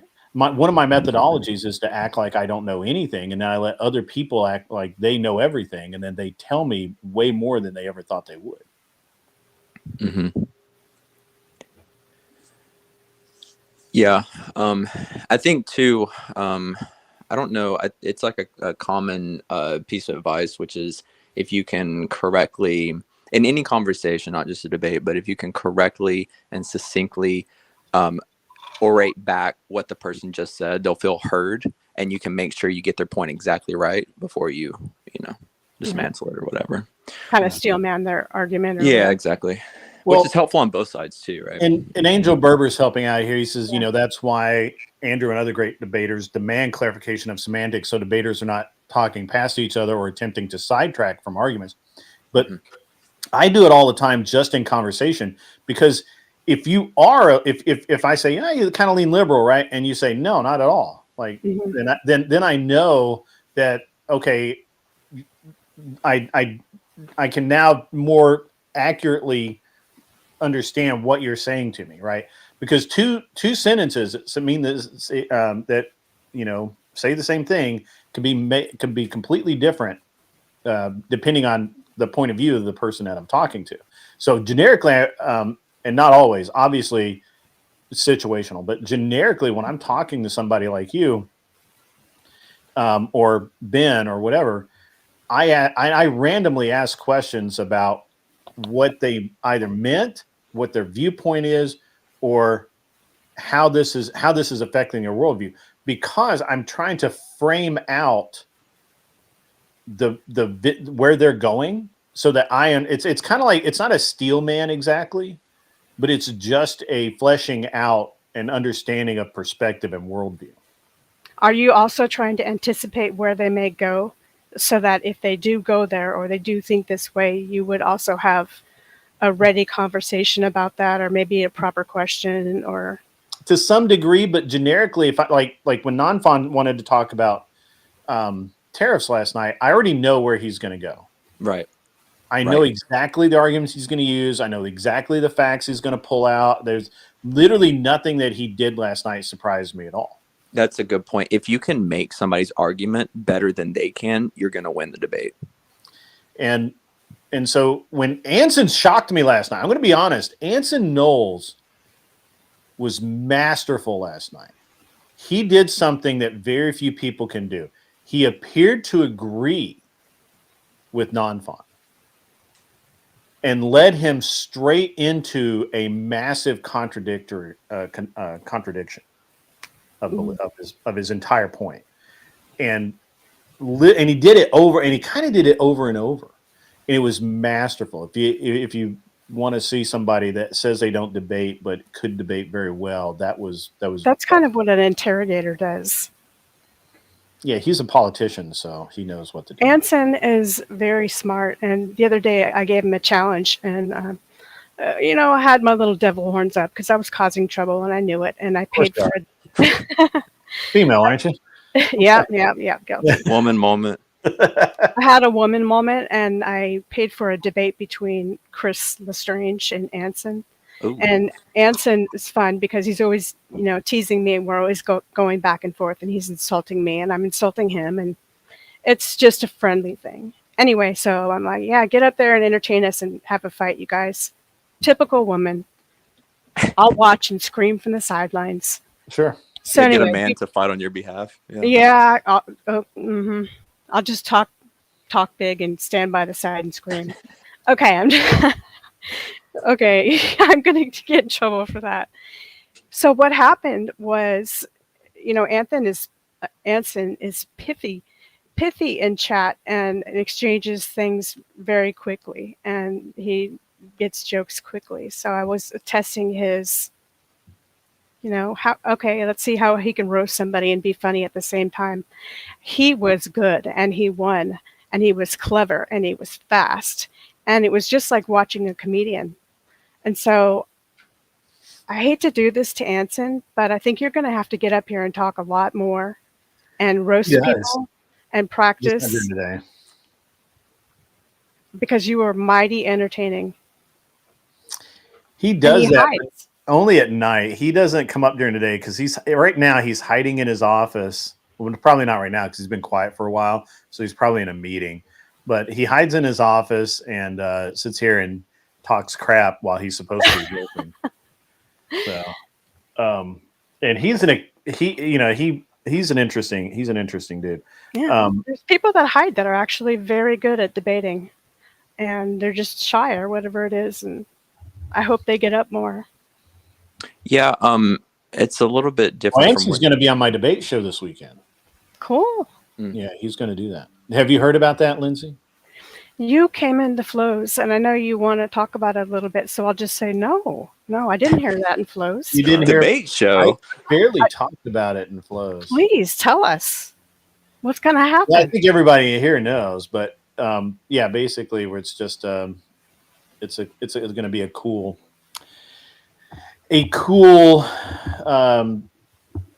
round robin single elimination debate panel. So yeah, it's going to be blood sport type of debate, it right? is blood sport. Yeah. So the first arguments are 5 minutes long, I think, and then the as we get closer to the final, it'll be 7 or 8, something like that. We'll see. It depends on how long it goes. So, WMD is a bot, Calvin. People are so stupid about that. It's very funny about that. What is this ghost things, Plumpy? You've got me at a loss. I don't understand the ghost thing. Like paranormal? When we talk about ghosts, I don't know. I've never seen a ghost. Is there going to be a ghost this Saturday? Probably. I've seen a ghosty with a massive jawline, chin. Oh. So I had a debate with Ghosty and Niena, or however you say her. Nina, Yeah. she's Oh my stupid God. as fuck. So drunk and so stupid. Like literally, Flow State and I were debating these two. And I'm sorry, Lindsay, but they were dumb. So dumb. I saw it. It was Ghosty and a Nina, lady that was drunk, right? very drunk. And all he wanted to talk about are drugs. And Flow State and I are like, did that have anything to do with it? Let's move on. One of them was The drunk. drugs, though. Drugs. It's all about the drugs. My drugs. Oh my God. I think even Flow State was like, at the end of it, he was just like, fuck it, I want to go get drunk now. It was terrible. And then the Nina girl dipped out while Sarah was making sure nobody was going to do anything untoward. Literally, Nina was like, "Oh, I gotta go." So it was funny. Speaking of Ghosty Sarah, takes the beating. can we talk about her opening, her intro that's like 20 minutes long and is like the cringiest thing? It's like a mini movie. How she's like the savior of the world as a moderator, you know, between Flow State and Grid. Like it's not really saving the world. And she just doubles down on it because people are like, this is cringe. She's like, I don't care. I was like, oh, get rid of it, please. So cringe. I understand the usefulness of a longer intro, and I didn't originally, but I would go over to the Crucible, and they're like, they fire up an hour sometimes before they go live, and but they just have the repetitive asteroids hitting the city, Right. which is kind of cool, but and the piano music. That's kind of cool, but I wanted, so I had to do something different. So I've got 2 or 3 different versions of mine. Yeah, I saw it in the Discord. I do about 30 minutes. I think 30, any longer than that's too long. Sorry to hear that, Chuck. My youngest brother actually died from alcohol poisoning, abuse, whatever you want to call it. Mm-hmm. So it's terrible, man. Mm-hmm. So So look, any more macho? I'm gonna start making hit pieces again. All right, that's fine. Whatever. Sarah's interesting because I met Sarah, and Sarah is all about making money for Sarah. Like she is exceedingly focused on that. And I don't blame her, right? Like she treats streaming as if it's a job, a revenue stream, and she takes it really seriously. And I think I've made some missteps along the way, but at the end of the day, it was it was. I agree that I don't particularly like her intro either, but I never get to watch it because I'm always doing my show when her show comes on. So it's like I never get to see it. I don't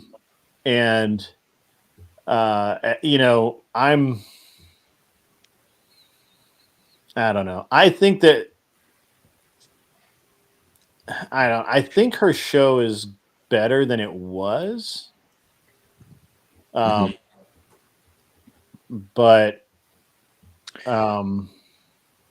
what do you think?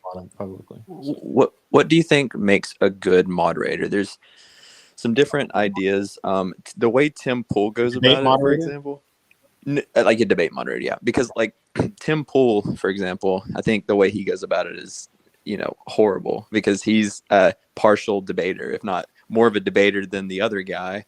Then you have people like I've seen Rob Noor moderate, and he's more like hands off and does as little as possible, which I think is probably the way you want to go about it. But Sarah's okay, but sometimes she gets pretty frustrated. No, I think Sarah's getting better, but I think she's still pretty terrible at moderation. Yeah, I think she gets frustrated with the people cutting off and not controlling the panel. But I mean, who am I? But Well, I say that because I think she is better than, and she's dedicated to improving, so that works, Mhm. right? for sure. Most people just don't give a fuck. They just do what they do, and who cares? And like I've left panels before because I said, "Hey, your moderation sucks. You should fix it." And they're like, "Nope, not fixing shit." So I'm like, "All right." Myron's actually pretty good at moderating too. I think he's pretty good. Myron Gaines. But the so I think Sarah's getting better. I think, but only because she's learning more about actual debate. I think Andrew is one of the better debaters, or pardon me, the better moderator. I think Andrew's probably a better moderator than he is a debater, to be honest. Yeah. But He moderated your debate recently. he did, and he did a great job. He was having fun with it. So, and he had been in a debate, so it wasn't like, I understood going into it that it was going to be, it was not going to be the usual Andrew Wilson, high quality moderation. I just knew that, but I also knew that I wanted Andrew to moderate it because if I'd had any other moderator, honestly, Tyler would have just gone off on like very strange tangents, and I started going off on Right. myself. So Right. Yeah. Andrew was good about pinpointing, okay, we're getting off track here. Okay, you didn't really answer this question or clarify this. Can you do it in like 30 seconds? And he kind of kept it pretty tight. yeah, and I think that's one of the things a moderator should do. The one thing that Sarah doesn't do well is she hasn't yet gotten to the point where she knows when to exactly step in and say, "Hey, you guys are talking over each other. If you're not going to keep talking over, I'm going to have to, mute you both." For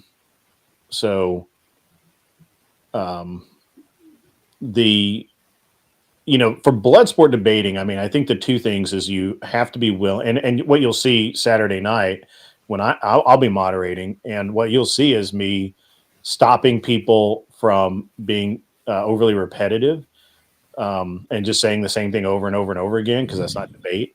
That's just, spurging. So we'll stop that. You'll see me. You'll see. I'm positive at some point you're going to see me tell people to stop talking over each other. I'll mute both of them. And being muted, by the way, during a blood sport debate is death, because the other person can talk and you cannot. True. Completely not fair.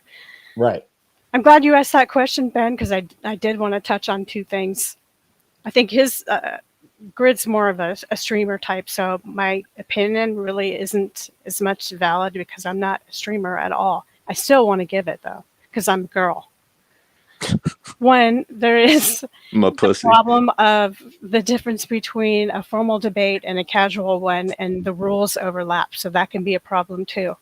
Like in formal argumentation, you're not allowed to do an ad hom. That negates your argument, for example.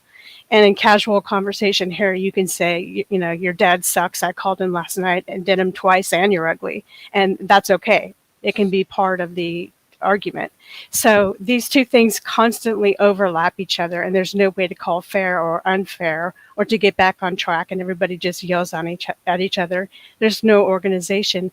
And secondly, which is okay, expected for this platform, right?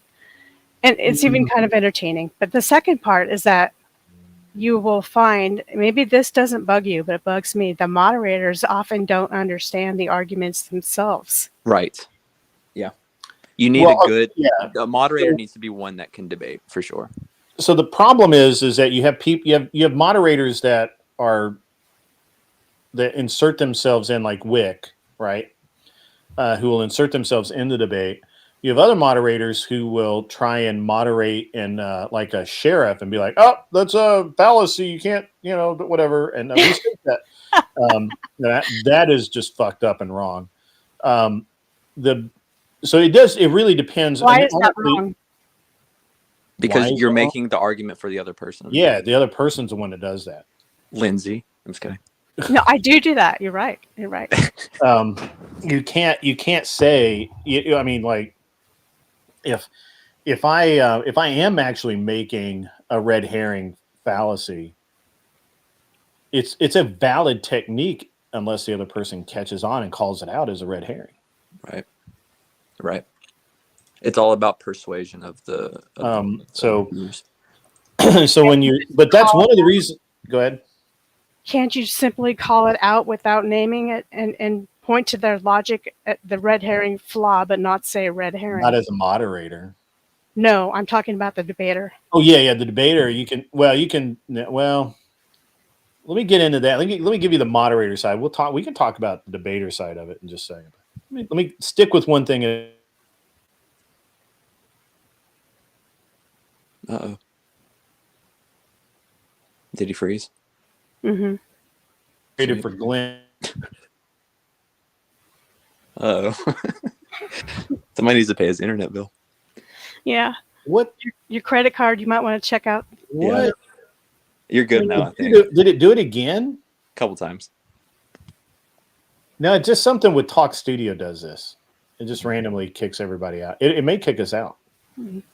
Thought you were having like an autism fit or something. You good? Yeah, I'm good. It's weird. It said the chat disconnected, and then it was like chat successfully reconnected. It's like, what the world? Oh, well. All right. So where did I leave off? You were saying Lindsay was autistic, I think. Oh, yeah, I probably was, actually. No, I'm You were kidding. talking about the red Lindsay- herring thing, and you said don't focus on the debaters right now. We're focusing on the moderators. Yeah. So when I did this weird debate with Glenn, I was acted as one of his moderators. Each contestant got a moderator, and then there was a main moderator, and Fatty does that on his channel. And so I was Glenn's moderator, and the person he was debating would constantly was trying to pull out, trying to go beyond the scope of the argument and pull different things. And I ended up, I would have to call it out because well, first of all, I didn't want us to spend 4 hours. So, doing it, but also that's something like you would have seen Andrew in my debate do.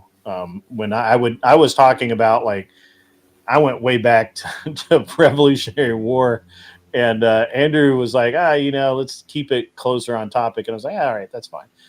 One of the things as a debater you have to be able to do is if the moderator does say something like, you're off topic, or bring it back, answer the question, you have to be able to drop whatever it is that you're doing and just do that. Or you have to be able to say, and you'll see Andrew do this, you'll have to be able to say, well, moderator, I really need to make this point. This is critical to my argument, and then go ahead.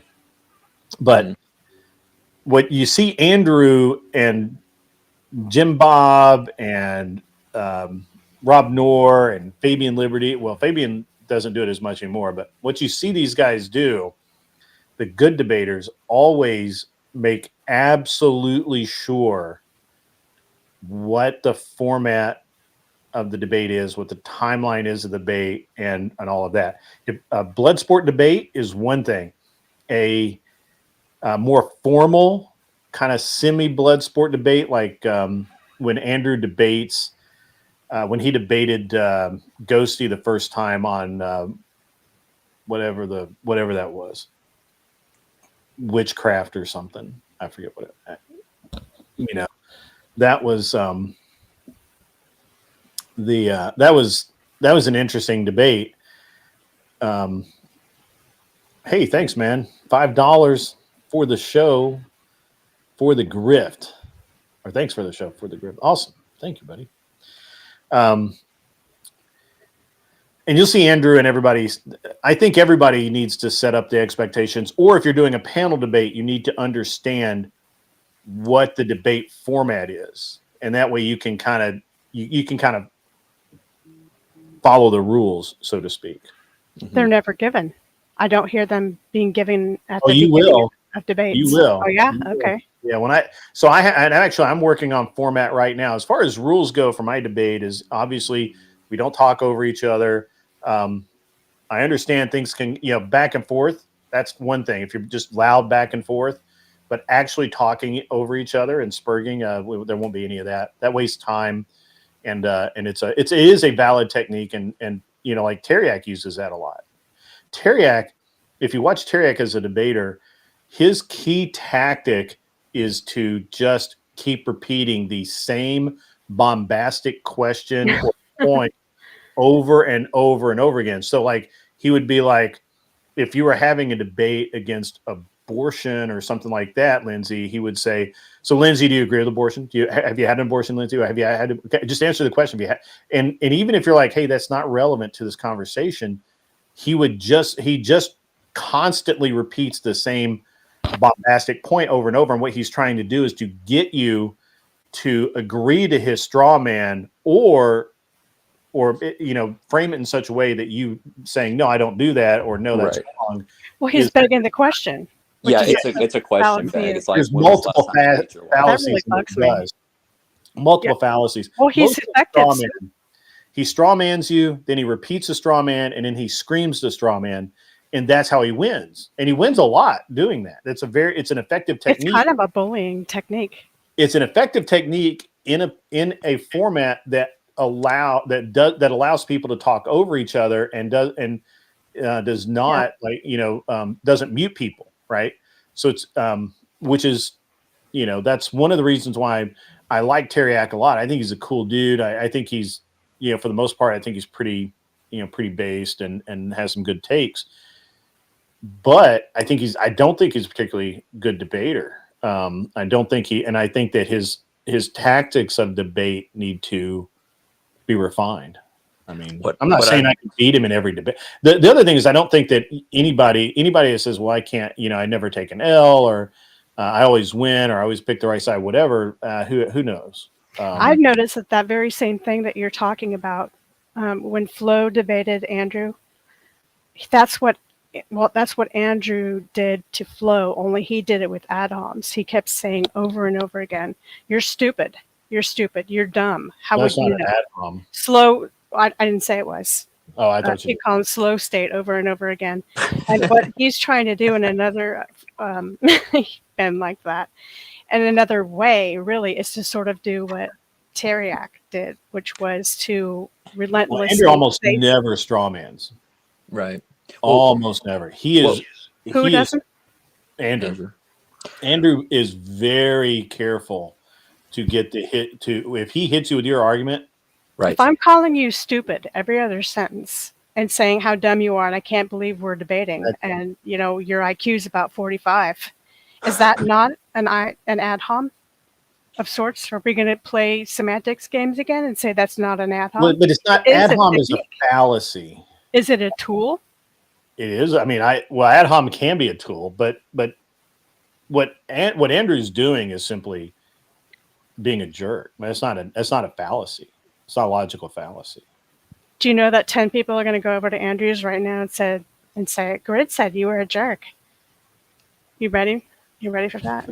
Yeah, he can do that. Andrew, I have Andrew's phone number. Do you want to call me? Ben has your phone number.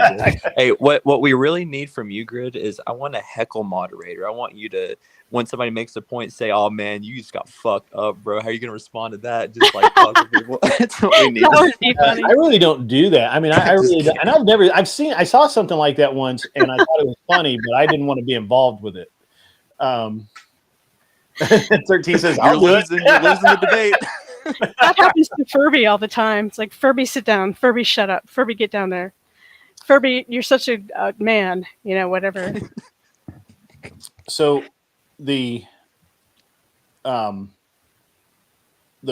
Furby's an interesting case because the Furby's normal tactic is to basically appeal to authority. Mm-hmm. And their authority is always the authority. Well, is extremely cerebral and has read so much and is really good at providing resources. But you are right about that. That's the one be all end all definitive resources, whatever he or she has read. sorry, Grid, weren't you the one that said yesterday, was it him that sent you like a 300-page or sent somebody a He sent Tiki Tack. Tiki Tack? Okay. He and Tiki Tack were supposed to debate, and Tiki Tack, I actually had a conversation with Tiki Tack about a week before, and I said I wouldn't do that debate. There's no way he's going to be good faith, and it's just a bad idea. Furby's no dummy, wouldn't you agree? Furby is ridiculously stupid, but he Really? talks well. He talks well, but he's stupid. And here's the reason why. Everything is about him. There's no, it doesn't matter what you talk about. He always pulls it back to him. Mm-hmm. So there, in terms of just because you can use big words and you can talk like you know something. The debate with Chris Lestrange was bad. The debate with Tiki Tack was so bad faith as to like, I don't know how anybody would ever platform Furby again. I won't. There's absolutely no way. Because you can't do that. If you are going to if you're going to say something like, for example, and I'll just pick on the last example, the last interaction I had with the Furby, real interaction. So debate was over on Sarah's channel. I came up and we were having a really good faith discussion. And the Furby came up and kind of derailed the entire conversation and brought it to like COVID-19 or something. And I was like, well, and me and somebody else, I think it might have been Anson. I don't know who it was. And Anson and I, and there was somebody else. I can't remember who it was. You can go back and watch. Basically, I made the comment, and I think the other person did too, that Fauci should be in jail. The only reason that Fauci's not in jail is because he got lucky with that pardon thing, right? And he did the same thing with COVID that he did with HIV/AIDS, and the Furby denied that. And I said, well, no, that's true. It's documented. Are we allowed to say the C word? He said cunt earlier. That's fine. Okay. Yeah. I did say cunt earlier. Anyway, so the Furby is like, well, it kind of devolved to that. Obviously, it was early on. Fauci knew that the virus was conceived in a lab. It was manufactured in Wuhan, China, which we all knew from the start, but he denied and said that didn't happen. He kept trying to sell us on this bats from a wet market thing when definitively scientists have proved that didn't happen. They've tried it over and over again. There've been like 5 or 6 research studies done to try and get the C19 virus to jump from animal to man. It doesn't work. But the Furby was like, yeah, it can. And there's studies to prove it. And I'm like, okay, give me one. And before, but I'm leaving out an important part. The Furby made us show our documentation. It's like, you've got to have what's your source? I'm like, well, here's the FBI paper on Fauci saying that he should go to jail. Here's the National Institute of Science saying that they've tried multiple times for the COVID jumping from animal to human. All this stuff. Like there's like 5 documents that I ended up providing, and so did somebody else. And when we pushed the Furby to back up that there was an example, a proven example of the claim that the virus had jumped from animal to man. I'll give it to you later. I'll send it to you. What's the vector animal? Well, she said it could be anything. or he said it could be anything. I forget exactly how he handled that. That was asked. You know, what was it? Was if it's not bats, what is it? You know, and is it mice? Is it rats? Is it snakes? What is it? And but the problem was, I actually wouldn't have had a problem if I'm wrong. I'm wrong, right? Like people give me studies all the time. Like, yeah, that's interesting. I didn't know that. That's new. Or yeah, I think I read that like 5 years ago and thought it was fake. Whatever. But asking me for a citation, demanding a citation from everyone else, and then refusing to provide a citation of your own is the ultimate bad faith. And I will never argue with that person again. And the other thing is that when the Furby and Tiki Tack were supposed to debate, they knew 2 weeks at least in advance. Tiki Tack told me that they were communicating back and forth about how good faith they were going to be and how the, you know, kind of what their points were going to be and things like that. Day of, Furby sends Tiki Tack like 300 articles. I think it was 30 pages of stuff. It just swamped them in these, and these were ridiculous articles too. Like these weren't like real, honest to God research. And again, when Tiki Tack said, "Well, I have this argument," the Furby's like, "Yeah, I don't have time to read it right now. We're in the middle of the argument." And so, that's horrible. Like I've never seen anyone that is so bad faith in every aspect of being bad faith, from using all of the fallacies repetitively. That's fine. People do that, and sometimes they do it on purpose. Fine, okay. If it's just one, that's fine. But add to it bad faith, and I'm just done with you. There's a little bit of an issue though when it comes to presenting evidence for your claims, because, like, for example, let's say somebody made a particular claim and they have this complete logical, like, great study they have, and you can't just take it at face value. Like, you would want to read the methodology. You want to see actually how they came to the conclusion. Otherwise, you can't maybe make as great of a point as you could have otherwise, but you don't have time to do that during a debate. So there is a little bit of like difficulty when it's like, I want to present, you know, my evidence, and the other person's like, well, I want to actually thoroughly go through it and say, well, this methodology sucks, but you can't do that during a debate. So there is some issue when it comes to sourcing. No, there's a lot of issues, but and Tiki Tack identifies one.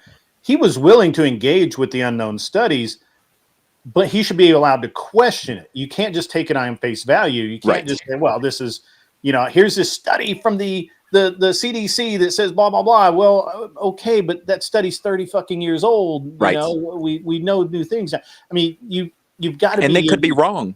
They could be wrong. They could think they're right, but they misread something. That's one of the things. If you're going to have that type of debate, and you know you're going to be using materials, it's very important to at least ask your opposition, hey, I have this research and I'm going to use it. Do you want a copy? Yes. Then you should say yes. That's there needs to be pre-reading. Of when it's a cross between a formal and casual debate, and it gets confusing. Yeah, right. There needs to be an exchange of sources, and they both need to have an opportunity to read the other sources, in my opinion. Sure. And you mentioned this a few times, but you said it in different ways. I guess I'm losing my train of thought.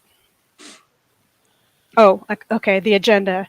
There's a group of debaters also that have you can label them and kind of put them with the bully people, the one that uses bullying tactics. This group, that group, the God group, whatever.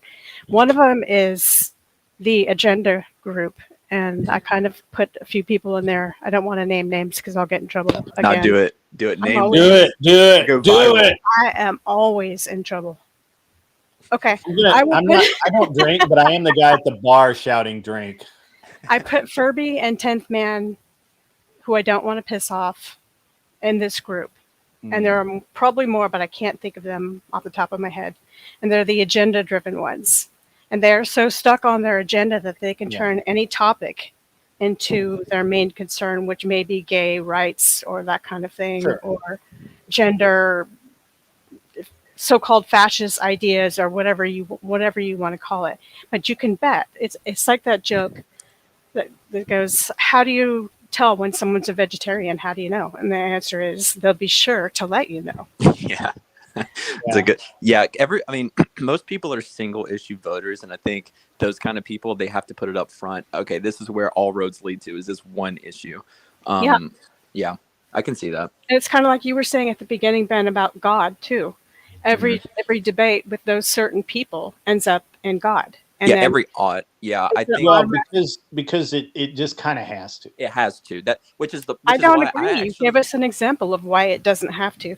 For example, an because- atheist Because doesn't have to otherwise you go believe to in God to have more. morals. Yeah, Because it's moral. that's why, because you end up at more. You Yes. will eventually, if you pull it down, and Mhm. the thing is that if you are, most people debating already understand that if you make this ought claim, and if you are not a Christian, then you just immediately we can winnow it down logically. It's going to divide. It's always going to distill down to moral relativism. It has to. And this is the point I was trying to make to you, Grid, last time I was on talking about voting rights, which was, one argument is, well, there's, an aspect of fairness to, men being drafted so they have the right to vote. And you said it was intentionally obtuse, or however you put it, that I was, because it's so obvious that there's this discrepancy in fairness, or Yes. however. And the thing is I was kind of getting down to the morality of it, which was, why are we using fairness as justification? Because there are tons of things that are quote unquote not fair that Sure. we're good with because there's inequality. So it's like, why are we using that? So all ought claims I don't lead particularly to, like to use fairness. And first of all, so even though I am a Christian and I can make the claims and all that, I really try hard personally to not talk about, or not to argue from or use religious aspects in my arguments, because generically I don't need to. I can put together a strong enough logic train to where I just don't need, I don't have to go there. But what'll inevitably happen is when someone's losing, the very next thing that they say is, well, it ought be that way. Now they may not say it in that exact framework, but they'll say they'll all generically, well, it ought be that way. Well, then, and the next line is, why do you believe that it ought be that way?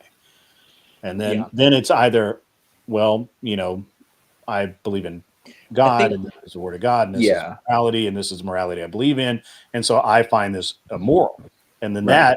that is objectivism. I think the throwing away all arguments claiming that they'll end up in moral relativism is a little bit short-sighted.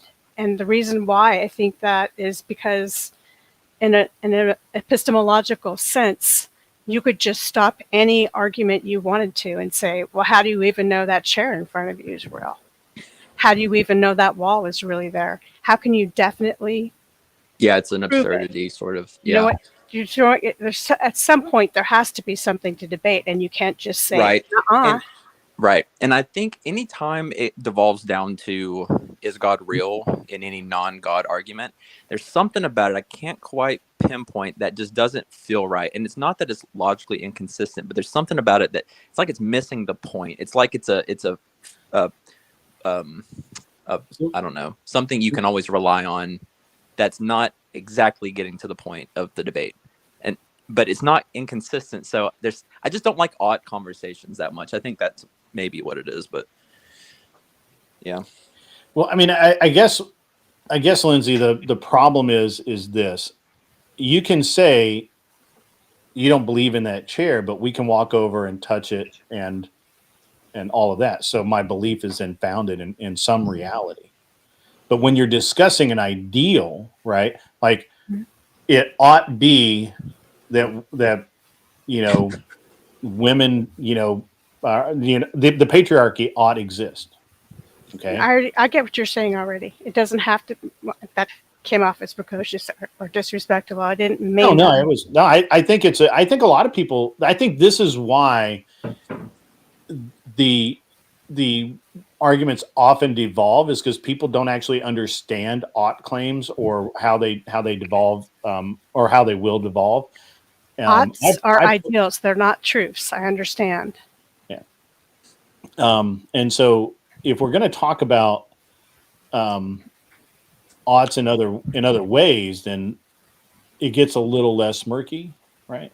But Yeah, you can. I try not to use ought claims myself, and I think that most people really You just did. themselves. You were just about to. I think most people at least try not to use ought claims in their arguments because they know it's going to evolve into, and if the problem is that Andrew shortcuts it like a knife through butter. He'll just be like, somebody will say, well, it just ought to be that way.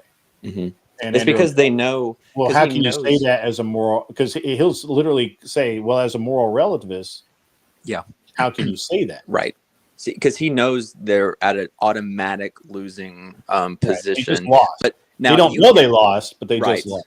You can make the argument, though. You can, like, an ought claim and an ought argument is fine so long as both believe the same things about God, because then you can appeal to the same text and interpret it and all these things. But yeah, So just He's a dogmatic relative, moral relativist. Do you, There you go. see the irony? well, it's I think I think both of you have a good point. In that whenever it comes down to the moral relativism argument, as soon as somebody claims they're a moral relativist, it kind of like just comes into this nuanced argument of like, oh, well, why should I care about your beliefs and stuff? Well, I think there is like a strategy to kind of like avoid that if you are like a moral relativist, is actually to concede that there is some sort of moral objectivity, but you're just not sure what that is. Like there is something innate in us that, murder's wrong, but we don't know what that is. And if they try to push you on that, you could just tell them, it's like, well, isn't your moral standard that God's law is written on our hearts? How do It's you like prove maybe something? that oh, is that's a good point. like maybe it is written on our hearts, but I haven't been convinced of God and I haven't been convinced of the Christianity, but I at least like understand there's something innate in us. So How do you prove that something is innate? I don't know. if you well, have that's to. the thing. Well, that's the thing. You don't have to if you say I don't know. Right. Okay. It diffuses that line of argumentation. That's a good point. Yeah. That's another thing you hear Andrew say a lot is, well, I don't know. Convince me. What is it? I don't know. Do the work. Yeah. Well, a lot of times he does that because somebody has made a statement Right. that where they're reaching. They're really reaching. They're really like, they'll say like, interventionism is good because we are the world police. Andrew will say, well, maybe, not really sure. Prove that out for me.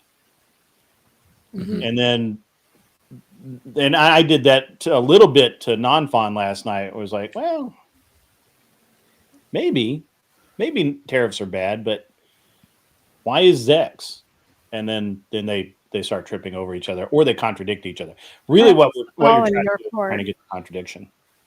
The other kind of debate that I think sucks is whenever you debate, like, does X thing exist? Like the recent one that Andrew was in was, does toxic masculinity exist? And those debates they kind of suck too because of all the proprietary definitions that it takes. And it's kind of like, well, I think the thing is like, does God exist? Well, I define God as my cat. So since my cat exists, therefore God exists. Like things like that.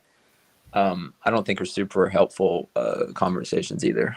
Yeah, that's why I'm not like the biggest fan of the tag argument. I do. The thing is that the tag argument always comes in with the presupposition that God, and sometimes even the Christian God, is that grounding for the mind and truth and all of that. Right. But the thing is, it's just what's it called? Like Corinth termed it very well. It's the lack of the contrary, or it's like it's a reductionist argument to say that, oh, since none of these other properties fit, then it must be this. Mm-hmm. But you if could there's always no better definition for something.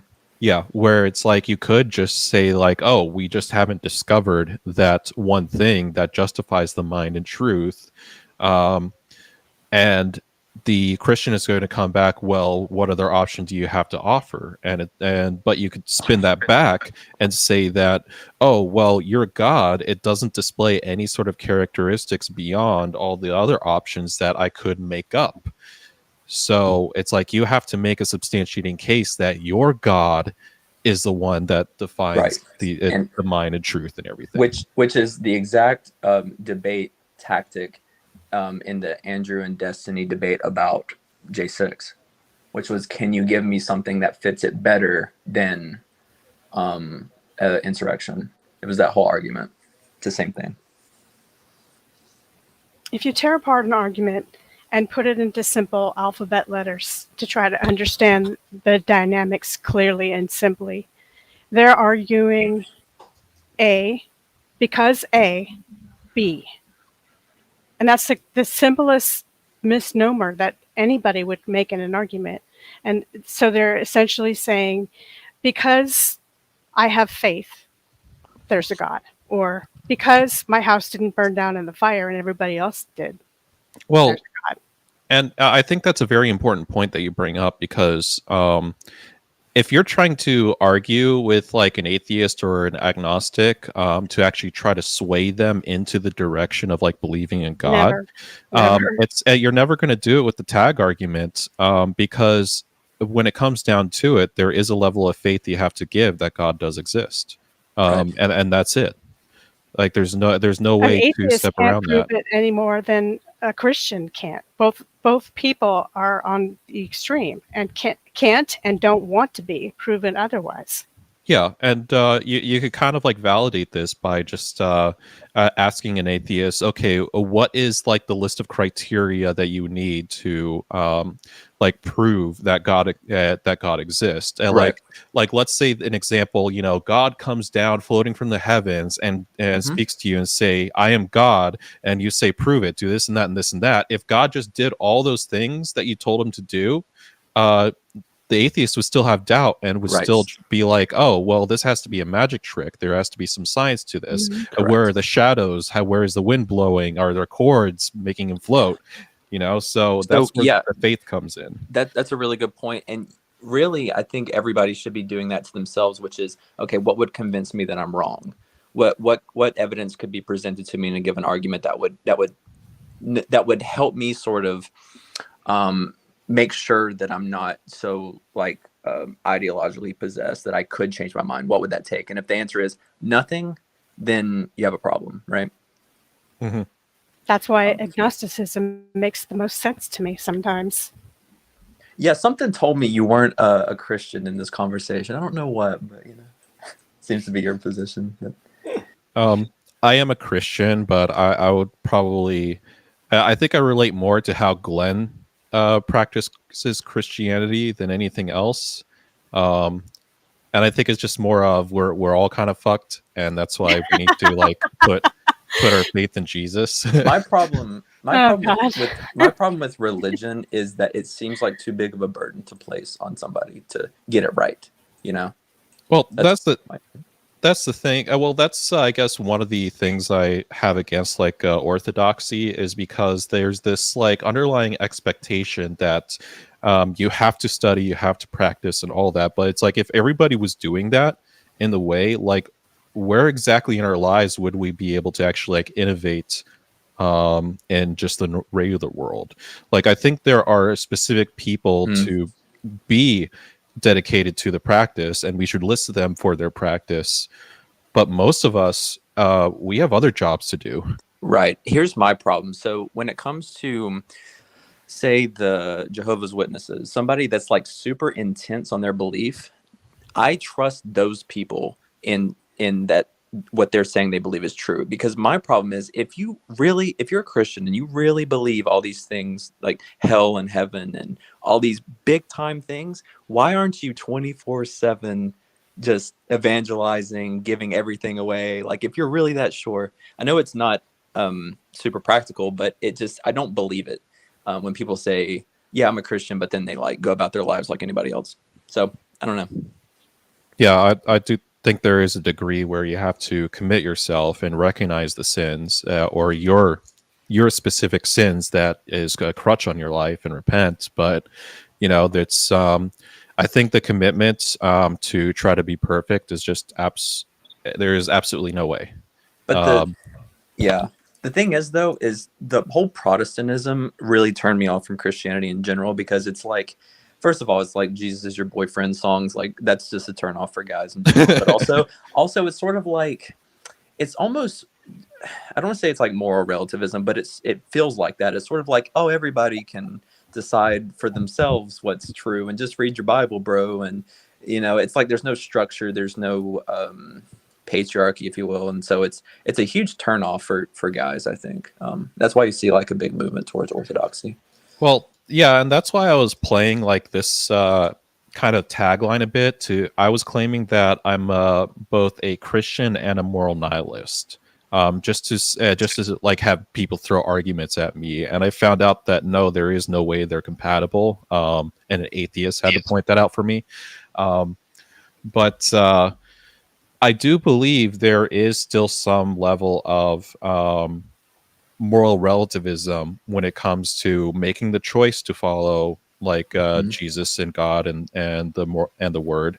And then there's moral relativism in the interpretation, which I understand Protestantism is sola scriptura, so they're most abundant in producing that. But I think Orthodoxy also can fall short at times on the moral relativism ladder, because humans are fallible, and I understand they have apostolic succession, but at the same time, that is the telephone game. Like, I don't think they'd be able to get everything exactly 100% perfect.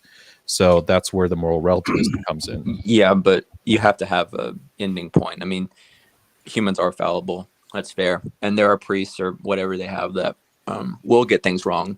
But I don't know if that's really the point. Because if they're, I don't know.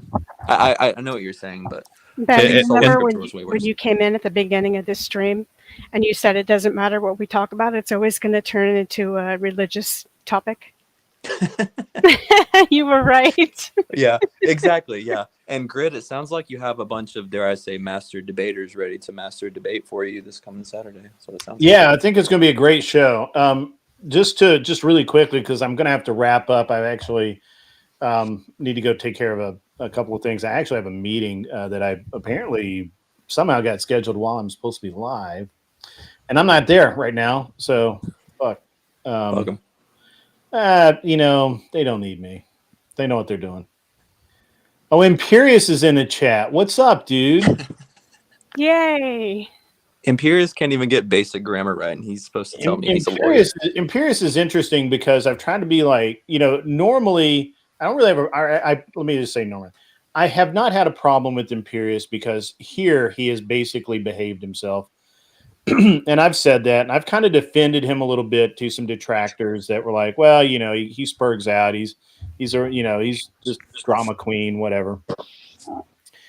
And I'm kind of, but no, Imperius, you're no. I want to respond to this. Yeah, so I understand that logic could be applied to all recorded history, and that's kind of the point. It's the demonstration of the telephone game, and yeah, you can't necessarily put 100% confidence in the interpretation of history in itself as well.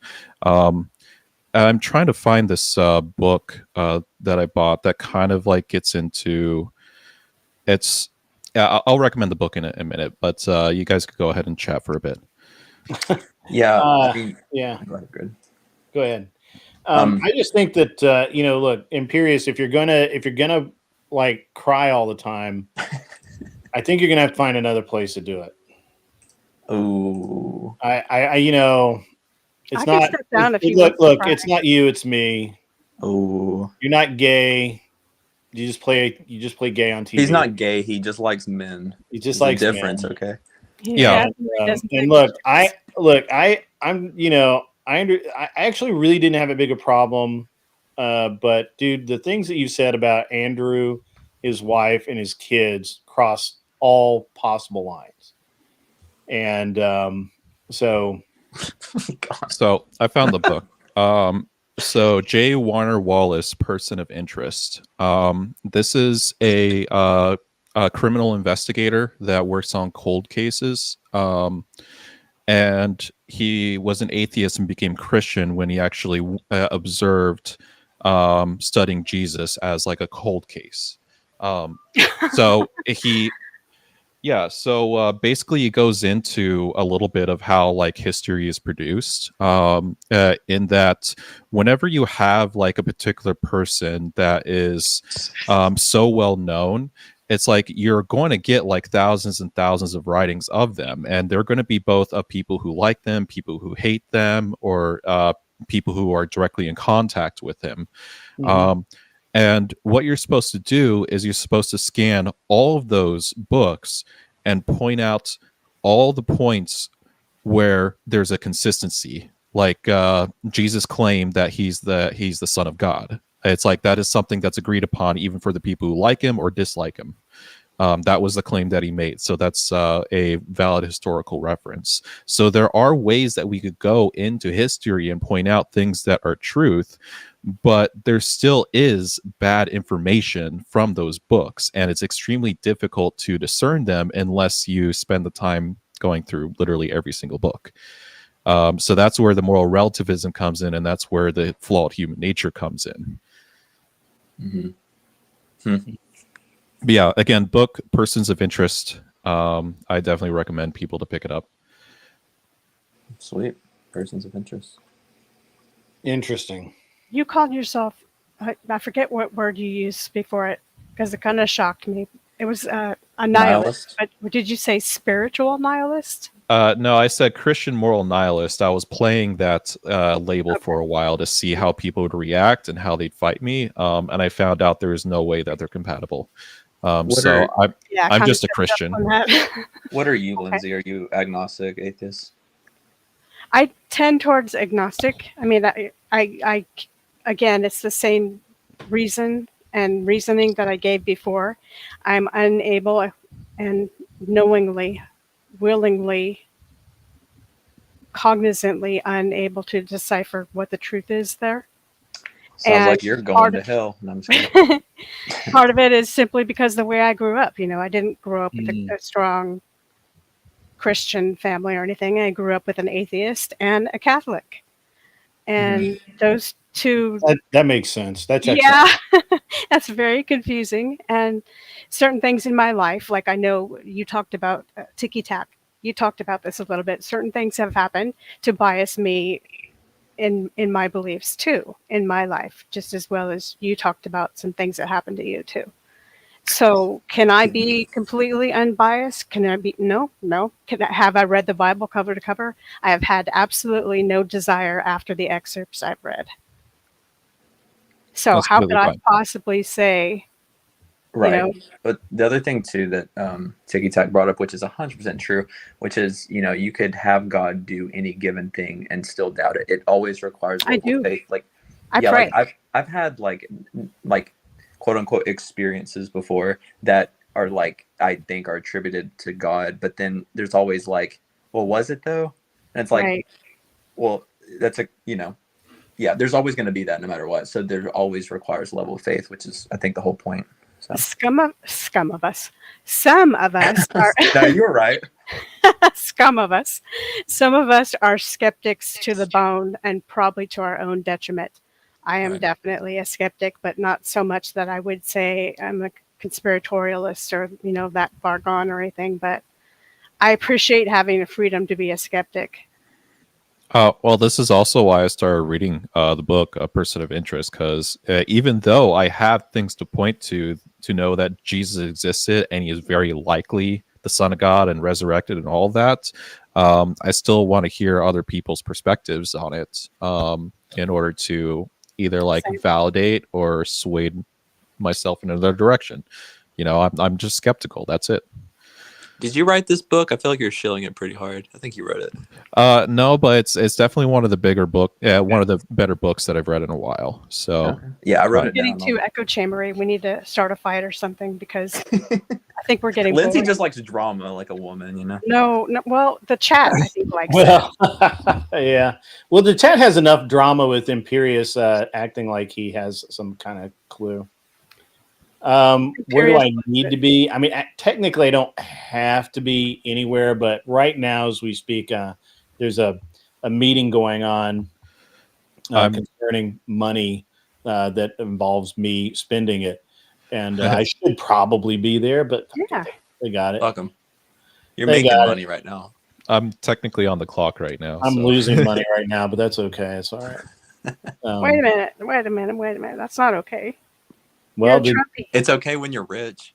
the grift has not been grifting as Yeah, much. Imperious, donate $100 if Actually- you're about. Imperious is not a grift. He thinks the grift is like some like magic trick that Andrew's helping everybody My with. problem with If you need to Imperious, go, please go. just And Just- literally, if my wife needs me, she'll buzz me. But just a little bit I've seen of him. she's very capable. I don't know why he's so emotional about Andrew and Jim Bob and all these guys. Like you can have the positions you have, but like why are you crying about it? That's my question. Why do you care this much? That's my question to him. Sounds like they broke up with you or something. Like you're hurt. I think that evaluation would be correct.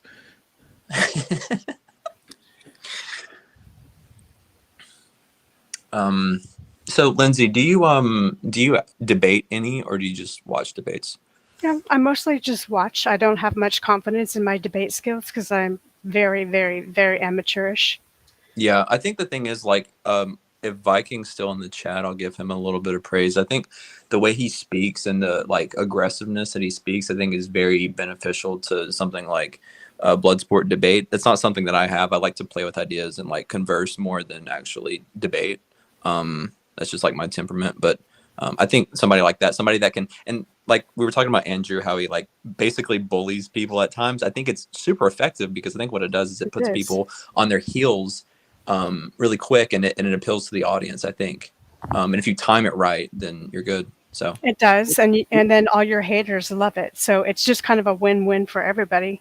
But we have a finite amount of energy, each one of us. And my theory is, if I don't want to be somewhere and I don't have to be there, I'm going to take off for whatever reason, because life is short. And if I don't want to be in a debate where I'm being called an ugly whore and stupid, which often happens. You don't like I'm that? just I thought gonna- women loved that. I don't, there's a time and place. But, I'm not sure I want to use some of my energy on that. But I have debated with Team Fatty a little bit before, and he is definitely one of the bullying tactics type. It's an interesting thing with Andrew because he basically mirrors energy, but not always. he does what?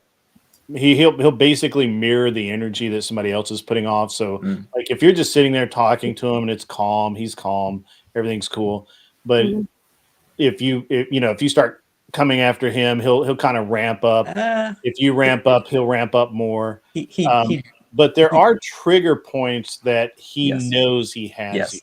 Yeah, like saying calm down. Like it's like blood in the water for a shark, right? Like Yeah. the shark will leave you alone because maybe you're food, maybe you're not, whatever. But then, when he sees that blood in the water, it's just too much. So When you're either on panel, on cam, or talking to anybody, you kind of have to put your emotions and your fucks in a cabinet above. Yeah, right. That's true. Not taking things personally. I do think though, like the best debater I think I have ever seen is Rob, because the thing about Rob that's really good is he's able to simplify his position and the opponent's position very easily and say it in a way that anybody can really understand. I think that's his strongest point. But he can also get very aggressive, as you've seen. I like Rob a lot. Rob, Rob's just a good guy.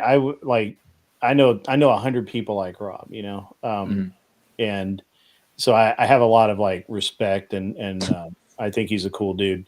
But the interesting thing about Rob to me is Rob has a very specific way of being bombastic, and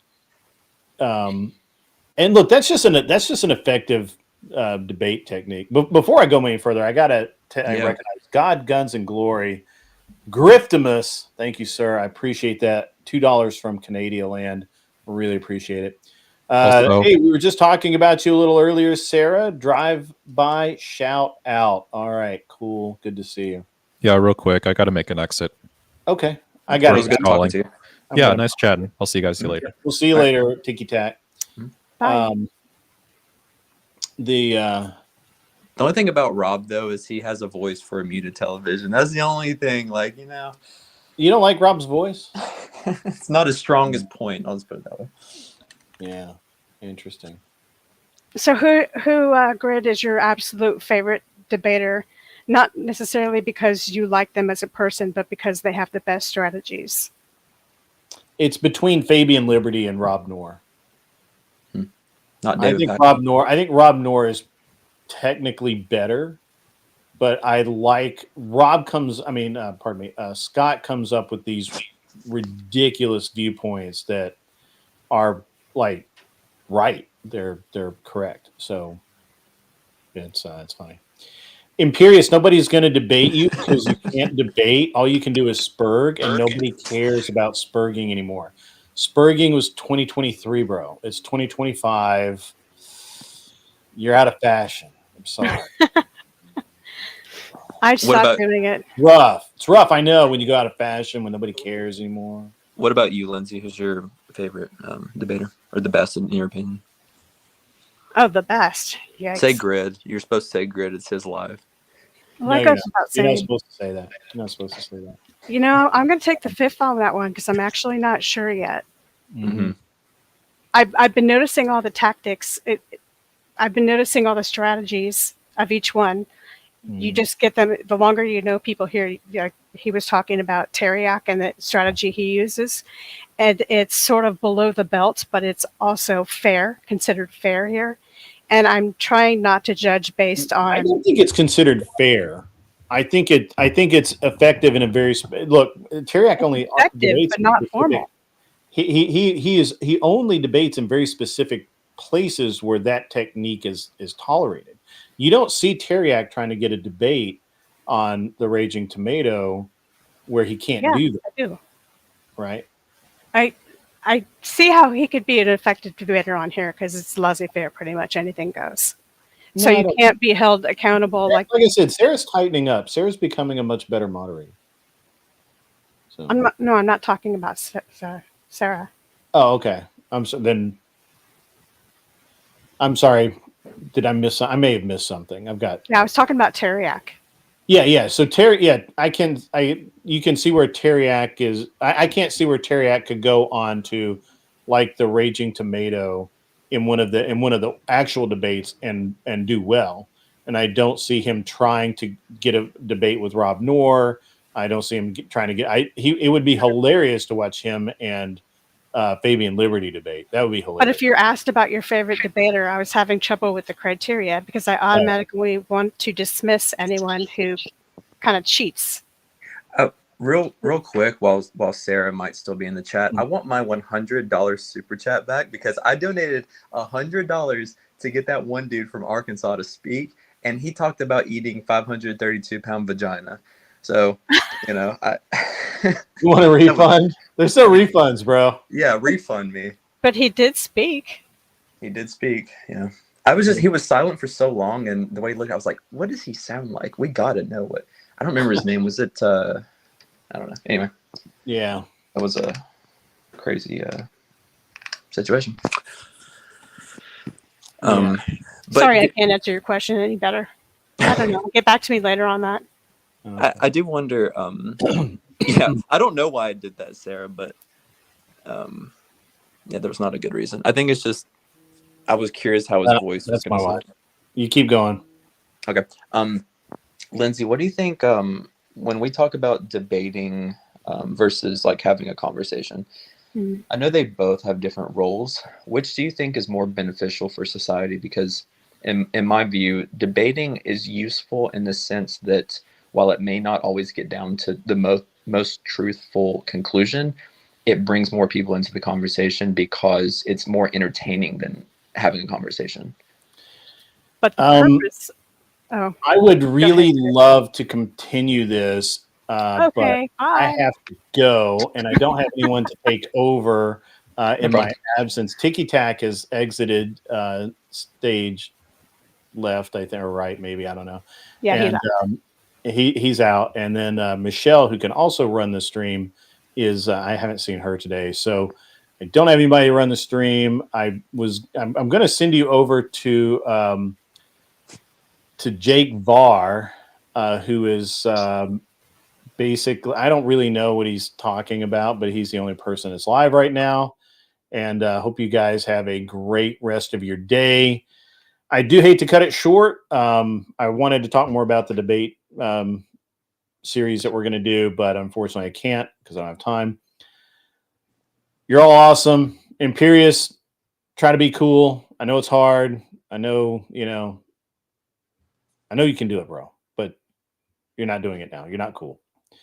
Anyway, like I said, everyone else, be cool. Wear glasses if you need them because they're important. And see you later.